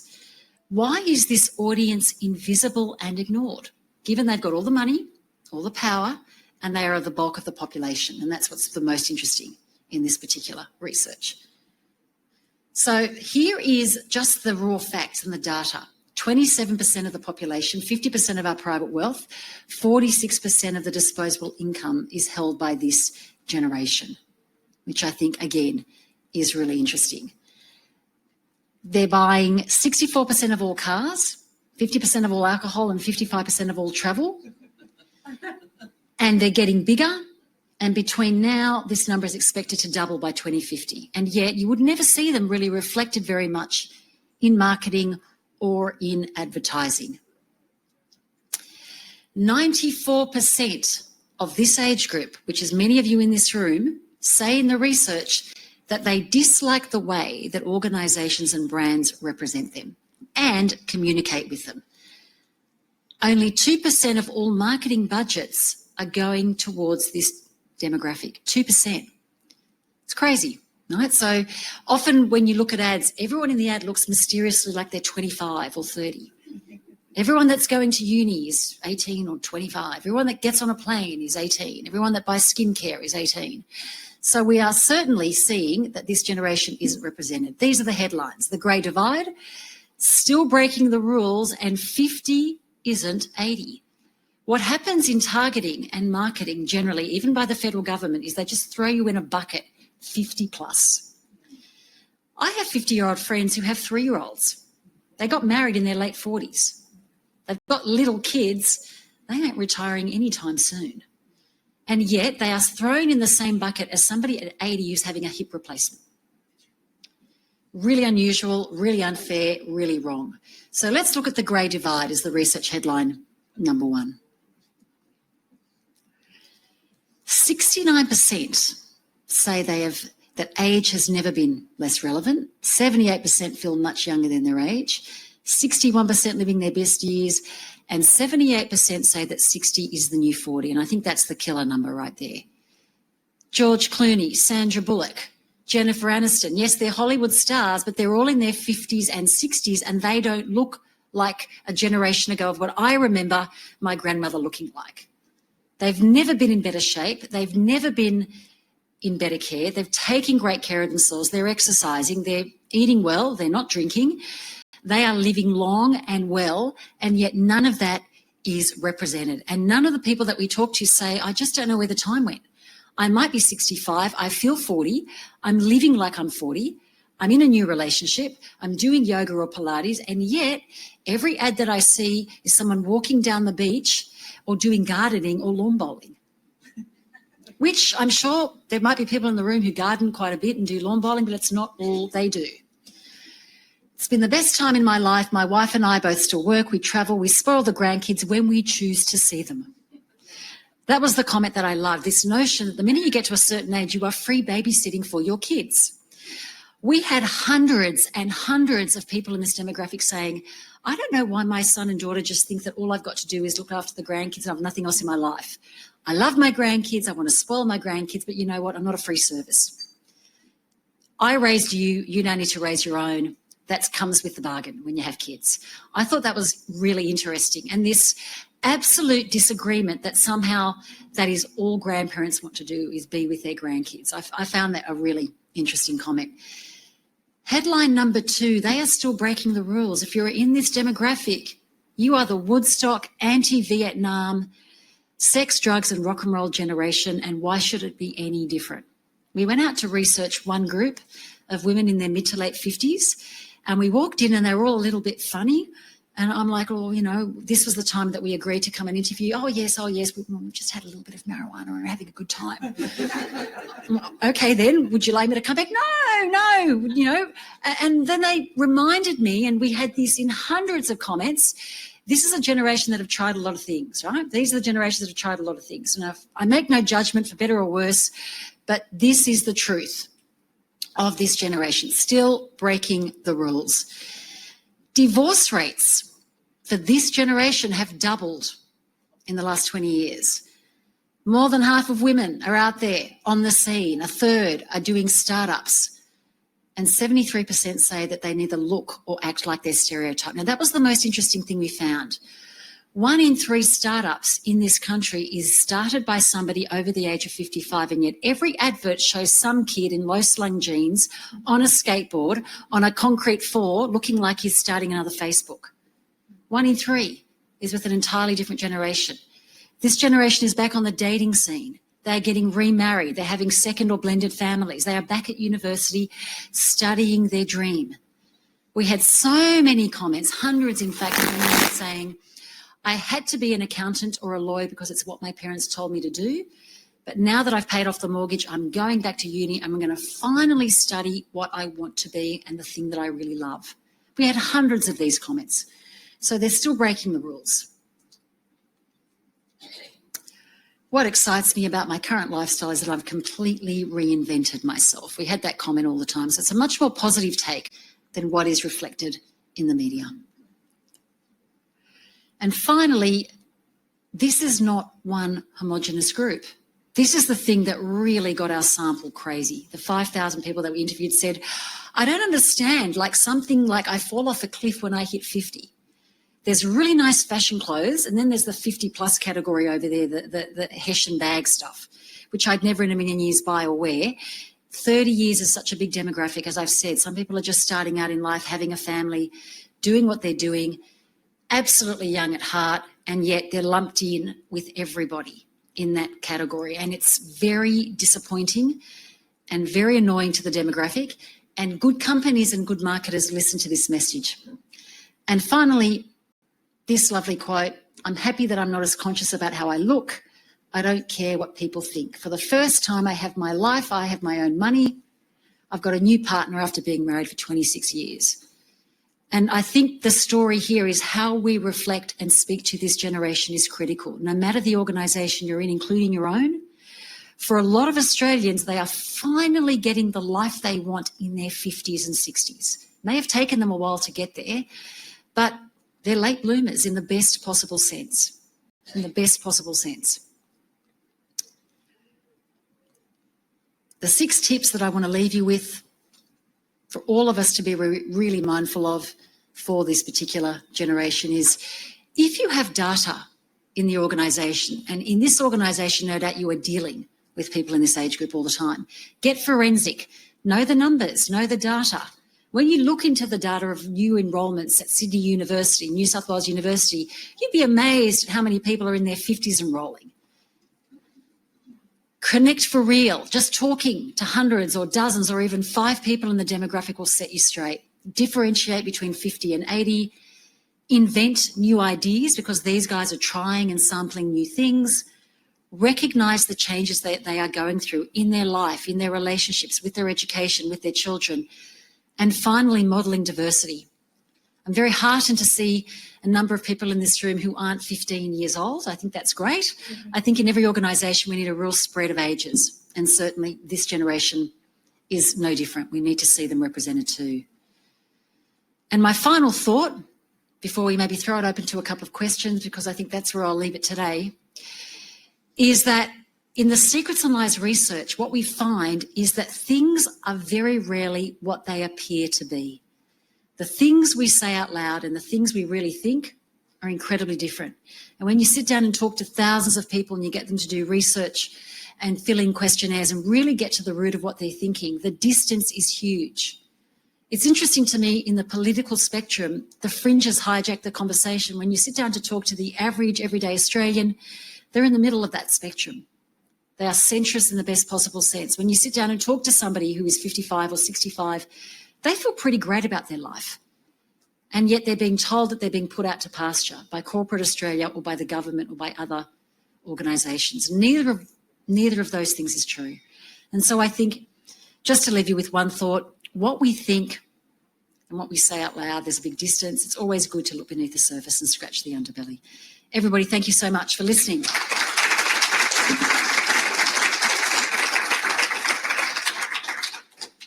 I guess if there are any questions, now would be the time. If not, I will hand you back to your wonderful MC. Oh, I love an audience with no questions. That's the best. Everybody, thank you very much. Yes. Is it a global phenomenon? Like what you spoke specifically to Australia, but a lot of those themes, are they something that we're seeing globally in Western countries? In terms of the national identity, no. Australia is one of the most centrist countries in the world, thank goodness. We're seeing a lot of shifts to the fringes in parts of Europe and definitely in North America. For ageing, that is universal. Yeah, every Western economy that we talk to feels that way. Interestingly, Eastern cultures who have very big respect for their elders, they again are very different. Chinese and other cultures are like, yeah, we don't really have these problems because we have enormous respect for people when they hit a certain age. I wish we adopted those philosophies in this country. Oh, I've got a few more over here. Thank you so much. Thank you. Right. As a researcher, I'm really impressed with what you've got there. It's fantastic. The issue that I have is the idea around unconscious in the bias. Everything you've shown actually illustrates that there's a very conscious bias. And so I'm wondering if you could just say a few words about how we submerge the bias by calling it unconscious, and what we can do about raising the profile of the consciousness of the bias. Absolutely. It's interesting. We've got a research program on that right now. And the thing that we're doing is just to get people to tell us where their starting point is, because that tells you how you think, how you were raised. So if you look at ageing, most of us have a thought in our heads about grey hair, the visual cues of ageing, which is really the way that we've been ingrained or inculcated. But the first thing we do now is to say to people, what's your start position? Where's your resting pulse? Once we get them on the record with that, we can then say, okay, let's look at all the biases.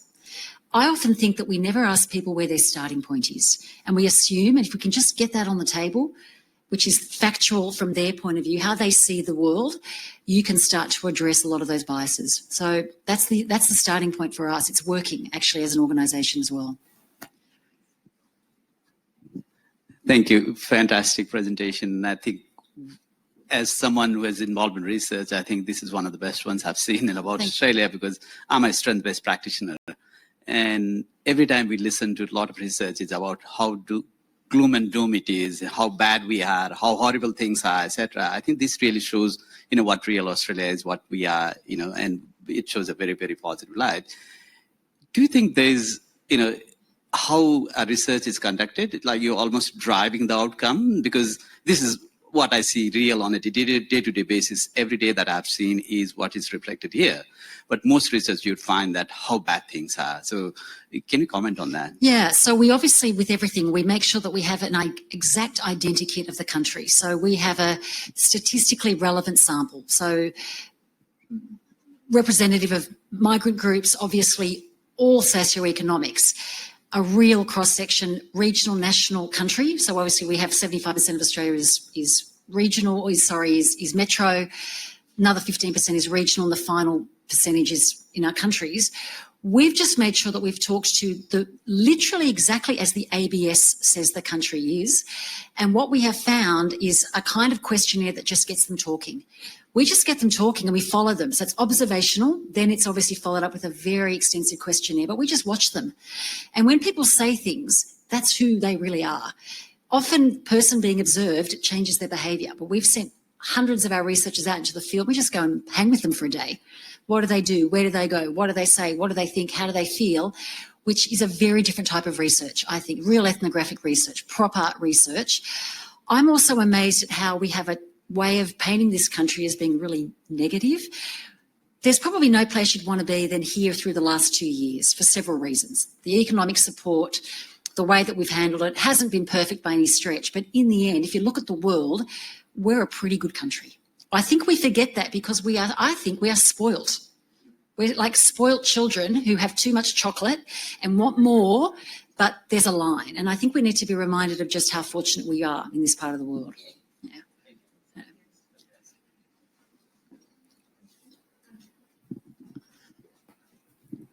I'm fascinated by the turmoil unit. Yes. And setting one up. So I'm very drawn to that sort of thing. And I wonder if you could give us the headlines of the turmoil unit. Yeah. So, we work with lots of big companies, banks, telecommunications companies, retailers. The only time that we got the big banks to think about what they're going to do with regard to cryptocurrency and all of the neobanks was to say to them, let's assume that Apple get a retail banking license tomorrow and can offer any kid under the age of 40 a home loan and throw in an iMac and an iPhone for free. What do you think is going to happen? And they're like, oh my God, that would be the end of us. I said, yeah, that's exactly right. So we set problems that are end of world challenges to force organisations to mobilise. And we set a really hairy, audacious challenge and we say, that's your reality. What are you going to do about it? And it's the only time in my corporate history that I've ever seen a company act, as we really articulate what all the things that could go wrong. And if I'm the CBA and I have the bulk of the home loans, and if Apple were to come in and offer a better home loan to that demographic with free tech, half of their base will go and their profitability overnight, literally. At which point you go, your share price is going to go from $110 to $20. And Matt Common as a CEO goes, oh my goodness, that's bad. What do we do? So we need to think about how we change the home loan structure, how we look at what you're offering. All the other products for young people, cryptocurrency products, trading products, which is why they've got so much activity right now. If you're a CBA shareholder, they're doing lots of innovation right now, but that's kind of the notion. We will let you go. Yes, thank you. And thank you, everybody.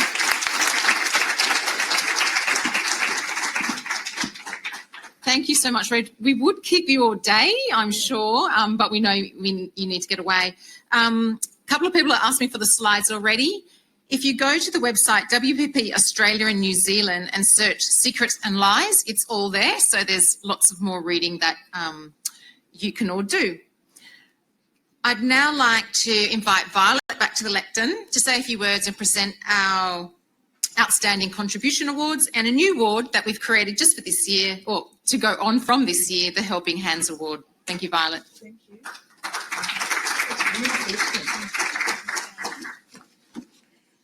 All right, well, each year, as we plan for this special event, and indeed during the lead up to our AGM, I do find myself in the unenviable position to pause and reflect not only on our past year, but also on the past 21 years since SSI's inception.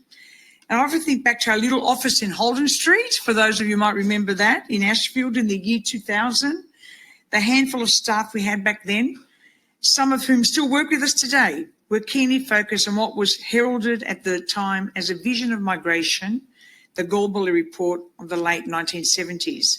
And the Galbally Report, endorsed by the Prime Minister of the day, investigated the effectiveness of the Commonwealth's programs and services for those who migrate to Australia, including programs and services provided by non-government organisations such as us. Of course, we've had multiple reviews since then. But the goals of the report were to identify programs and services to make migrants more welcome, to help them settle more easily into Australian life, to maintain their own cultures, and to ensure they had the same rights and access to services as other Australians. Back then, SSI was called the New South Wales Migrant Resource Centre Association, established as a provider of humanitarian settlement services by our 11 Multicultural and Migrant Resource Centre members. And back then in the year 2000, our concerns above those most immediate to us and our communities centred around another virus threat. Remember that one? The Y2K and the Millennium Bug. Back then, life seemed so much simpler. We were bursting with pride, hosting the Olympics in Sydney. We were listening to music on CDs, and some of us still are. And the fake news, or on vinyl actually, probably, and the fake news on social media and incessant scrolling on iPhones were still a decade away. In fact, I think I still have my Nokia 3310 somewhere, that brick that used to hold to our ears. John Howard was our PM, Bob Carr, the New South Wales Premier, Peter Beattie, the Premier of Queensland, and Steve Bracks was a Premier of Victoria, having just beaten Jeff Kennett. And back in the year 2000, things that began to mould us and our sector were beginning to take shape. People seeking asylum arriving into Darwin that became regular news. 250,000 walked across the Sydney Harbour Bridge in support of reconciliation. Grace Tane and Brittany Higgins begin primary school. And we lost a wonderful Aboriginal activist, Charlie Perkins, organiser of the 1965 Freedom Ride, a key platform advocating for the yes vote in the 1967 referendum. If the author of that report, Francis Eugene Galbally, was alive today, I wonder what he would say of the work of SSI 21 years later, and indeed of the resilience of the sector as a whole. It has been an incredible journey for SSI, from our beginning providing refugee resettlement to now. We're providing a range of services across disability, employment, foster care and more. We have not only extended our impact through the services we offer, but also our locations, expanding SSI to regional New South Wales, to Victoria, and to access community services in Queensland. It's been a privilege to work alongside our people and executive and under the leadership of our board. And it's been humbling to work with communities and for the clients and participants we serve. I'm immensely grateful for the opportunity to be part of such an inspiring, passionate and dedicated people, and that is why I'm proud to present the following awards. So we'll start with the Outstanding Contribution Awards. As part of our Year of Resilience celebrations, we recognise the impact and contributions of SSI staff and sector leaders with SSI's Outstanding Contribution Awards. This award recognises the major and sustained contribution individuals have made to SSI during the year and the influence they've had on the sector in general. So first person is Elfa Maritakis, CEO of Syd West, Multicultural Services and SSI board member.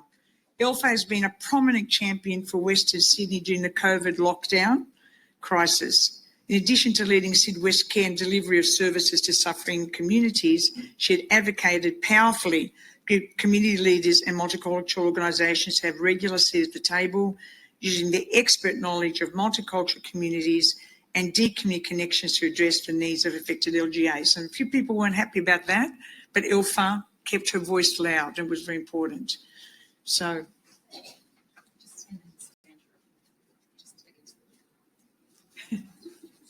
I know, that's gorgeous. Thank you, ladies.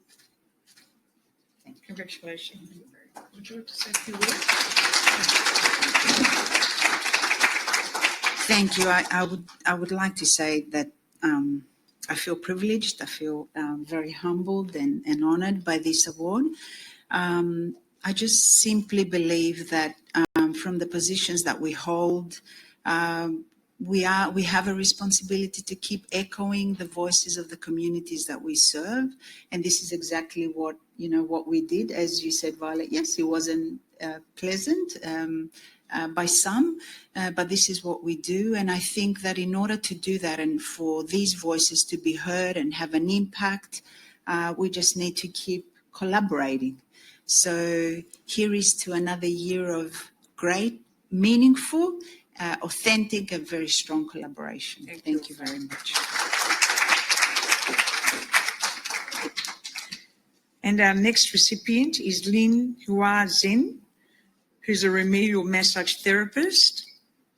Lin has proven to be a true inspiration to people from his community with disability to become independent. We first became aware of Lin's resilience when he ran the 2017 City to Serve. Lin is an SSI LAC program participant and is currently working with Ignitability to set up his own business as a remedial massage therapist. Lin would like to come up and accept the award, and perhaps you'd like to say a few words as well.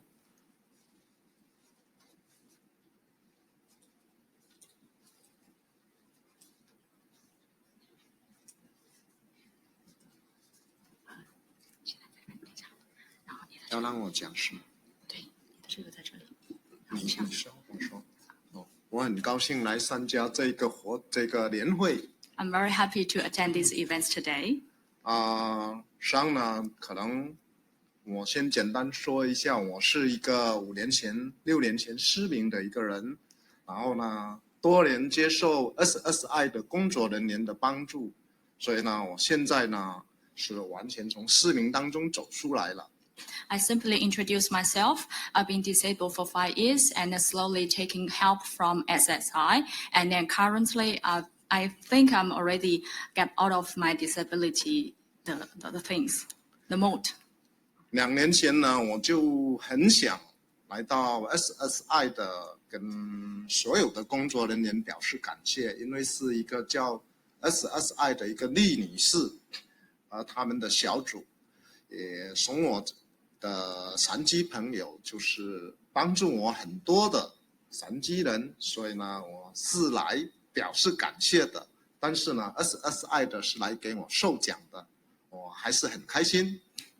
It's been 2 years. I want to come here to express my thankness to Mrs. Lee from its Pramada Council, Mrs. Lee and her team, because Mrs. Lee and her team is for the past 5 years helped me really a lot. It's been 2 years. I want to come here to thank her. Today, I thought today is come here to thank the team, but it didn't expect it's a reward day to him. It's very surprised. 刚才有位女士呢说我们中国人很尊重老人，我听了非常高兴。我也想跟大家说 ，SSI 的工作人员帮我介绍了一个英籍的老人叫 Brian。我这5年呢是跟他长期在跑步，我也代表着 SSI 的去参加 City to Serve，所以呢，我就简单说这一些，我是带着感恩的心，希望呢那些帮助我的工作人员，他们呢圣诞快乐。There was a lady Rose that mentioned about the respect to the elderly people in Chinese culture. I'm very happy to hear that. I'm also very thank you, the SSI, the team, everyone, the help to me. And currently, Ms. Lee introduced Mr. Brown to me to help me to running since a few years ago. And currently, I'm represent SSI to attend the City Reserve for the past few years. So today, I'm very happy to stand here to say thank you all of you guys and happy Merry Christmas. 你说我想补充一个，就是我希望呢，我跟 Brown 呢能再跑个10年，去申请吉尼斯世界纪录。不是因为我能跑，而是因为呢，他再跑10年就85岁了。I want to like an extra says that I wish I can keep continue with Mr. Brown for another 10 years, and we want to apply for the record of the Guinness. Is it Guinness? Yes. Oh, sorry. It is. Because Mrs. Brown currently is about 75 years old already. And then another 10 years will be 85. So they were 100% sure they probably can apply for the records for the things. So thank you so much. Thank you. Sorry. Thank you. Thank you. 谢谢。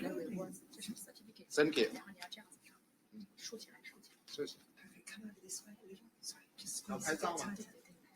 Thank you. Thank you. Thank you. Thank you.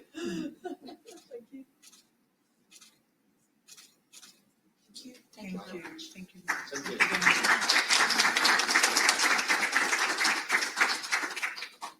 Ben Firamonte. He's the SSI Director of our LAC services. Ben has been with SSI since 2018, when he led the Ability Links New South Wales program. Ben was instrumental in securing SSI as an NDIA local area coordinator in 2020. Each day, Ben continues to bring his passion and drive to create more inclusive communities in leading the LAC program and continue to deliver results for the program's participants and customers, not only raising the profile of SSI with NDIA, but also helping to establish SSI as a key player in the disability space. And to recruit and start a program, please, Ben, come.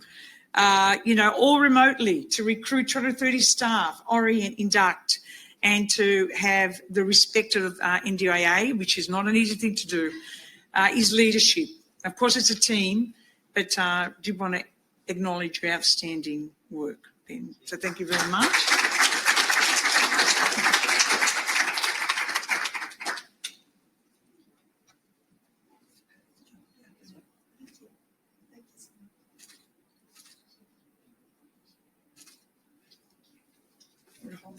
Yeah, cheers. Thank you. I won't speak for long, so please feel free to cut me off at the half-hour mark. I did promise Steve I wouldn't make any jokes when I got up here, so I acknowledge I'm not off to a good start.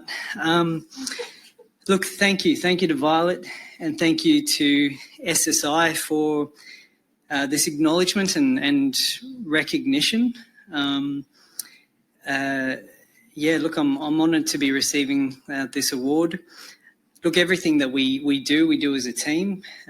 Everything that we achieve as a team. So, with that said, I'd like to say a big thank you to our entire LAC team who have worked incredibly hard over the last 12 months and who have performed incredibly well despite some challenging circumstances. I wouldn't be here without them. So big thank you to the team. Big thank you to the broader SSI team as well, especially those in support positions who are in the trenches with us every day. And of course, I'd like to thank and acknowledge our biggest supporters, our participants, and I recognise and thank Lynn for joining us here today. And also Violet, Steve O'Neill, Kerry Edgecombe, who have been massive supporters of everything that we do long before I even joined the SSI. Thanks so much. Thanks for the privilege and the opportunity of being able to work with you all. So thank you. Thank you.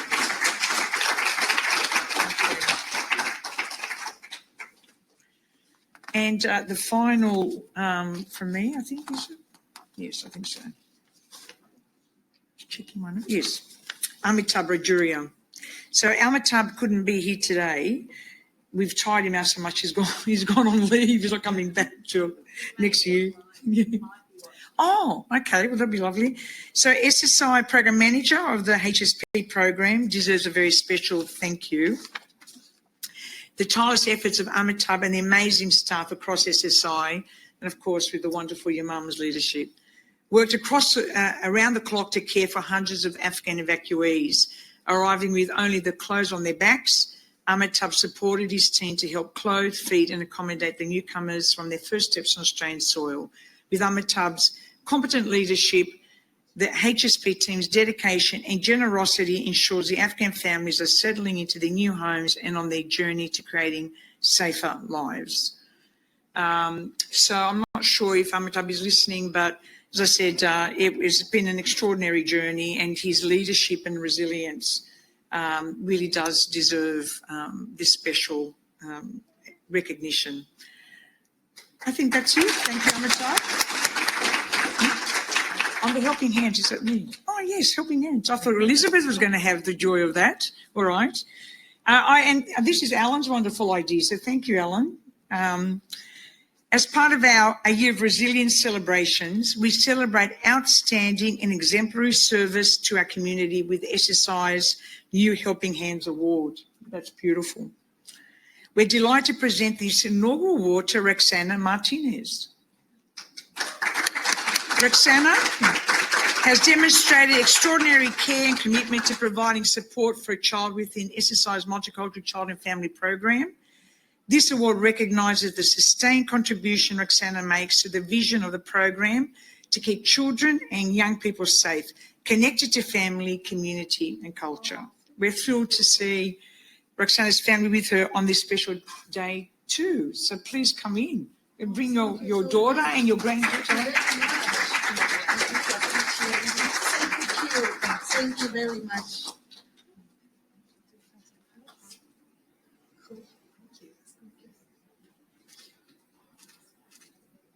Please come in. Yes. Come on, sweetheart. My granddaughter. Yeah.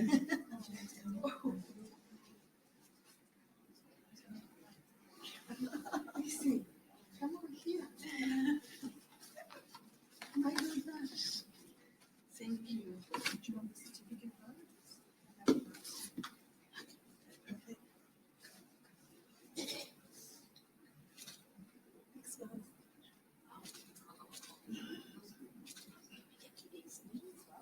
Yes, of course. Good idea. So Roxana gets to take this. Oh, I think it. Where does it stay? It does at reception. At reception. So your name will be there, and It's there. for 12 months as the inaugural. Oh, thank you very much.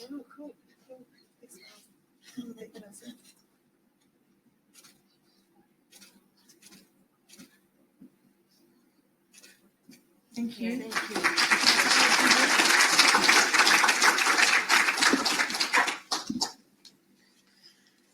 This caught me by surprise. Thank you for giving me the opportunity to have this little one with me. She's supposed to be with me for 2 weeks. It's been nearly 5 years now. But we managed to get her out of this ugly bubble that she was in with the help of SSI and all the support I got the first few months. And she's doing really well now, at home and in the school. She's 10 years old now, and she's doing well. Yeah. And thank you. Thank you very much. Thank you. Thank you, Roxana. Thank you very much. Over to you now, Elizabeth, and thank you to all our winners. Thank you. Now, of course, I was so busy reading to the end of the AGM, I didn't read the rest of the pack and I was coming back. So this is the moment where I would always ask people exactly how to pronounce their name before I would have one of those awful moments where I'm probably going to make a small hash of it. So please, for the people who are very worthy of this and deserve correctness all the way, to come up and sort that out with me. So each year SSI draws on the contributions of hundreds of volunteers, community organisations and community leaders. The social impact of volunteers, partners and supporters have on our clients and their value working with the programs is priceless. We're extremely grateful for their ongoing contributions to the community. For the 5th year, I'm pleased to announce the recipients of the SSI Community Appreciation Awards, which recognise people whose actions have made a profound and sustained positive impact on the lives of the communities we work with.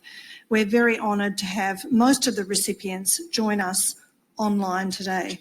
So I'm not sure if we have anybody here at all. None of them are here. Okay.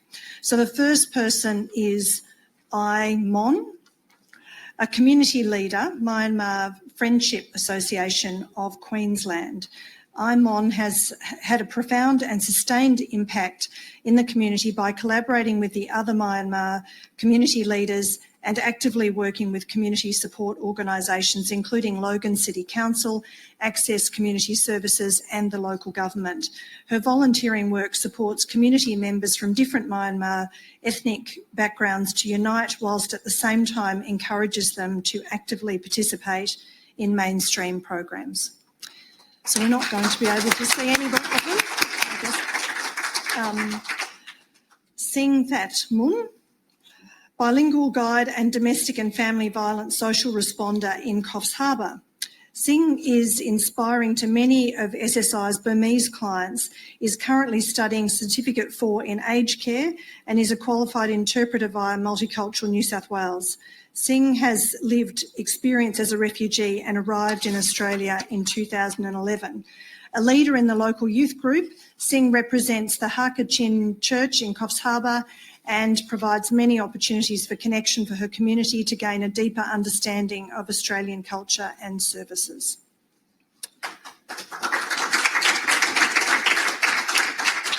Joseph Halweel, Councillor and Mayor of Hume City Council Government in Melbourne and Community Engagement Specialist. Joseph is a proud Assyrian Greek who has been advocating for refugee participation and inclusion in Melbourne's City of Hume and more broadly across Victoria. Joseph has been integral in raising awareness and advocating for the human rights of Assyrians and actively promotes the inclusion of all migrant and refugee communities. Joseph successfully led the campaign to increase funding in the local community to address vaccine hesitancy.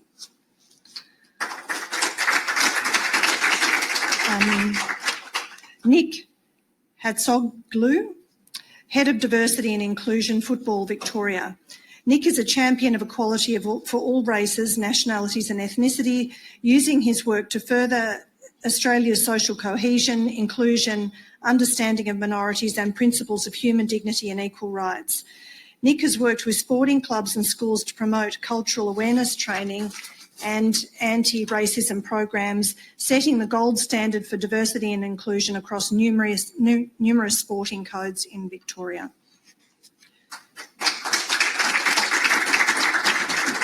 Rosanna Barbero, CEO of Addison Road Community Organisation in Sydney's Marrickville. Rosanna is an extraordinary visionary, bringing her insight and experience to the social and environmental justice space in Australia and creating world-first projects.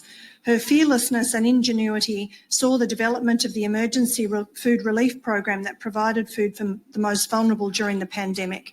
With considerable experience working for poverty reduction, human rights, women's development aid and environmental justice, Rosanna believes that ultimately it's the strength of communities that brings lasting social change.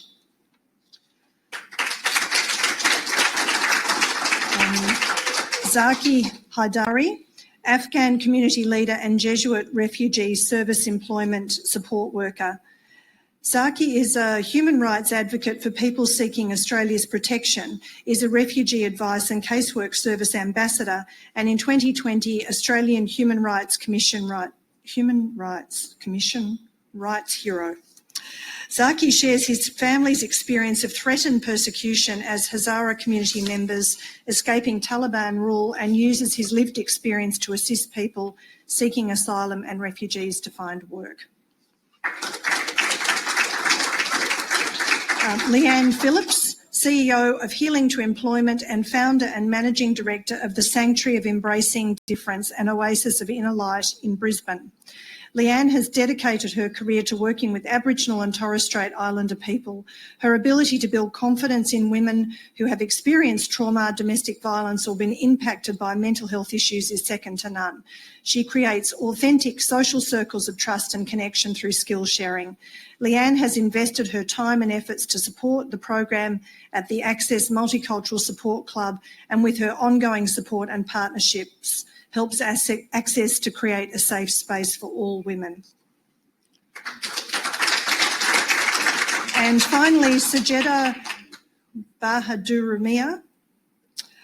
Sajeda leads the Rohingya Women's Community Group and tirelessly advocates for her Rohingya community. She has committed her time to support SSI's Arts and Culture program, leading the design, planning and implementation of community arts projects for women in her community. Sajeda understands the importance of creating welcoming and safe spaces for women, giving opportunity to express themselves creatively while building connections and a sense of self and community.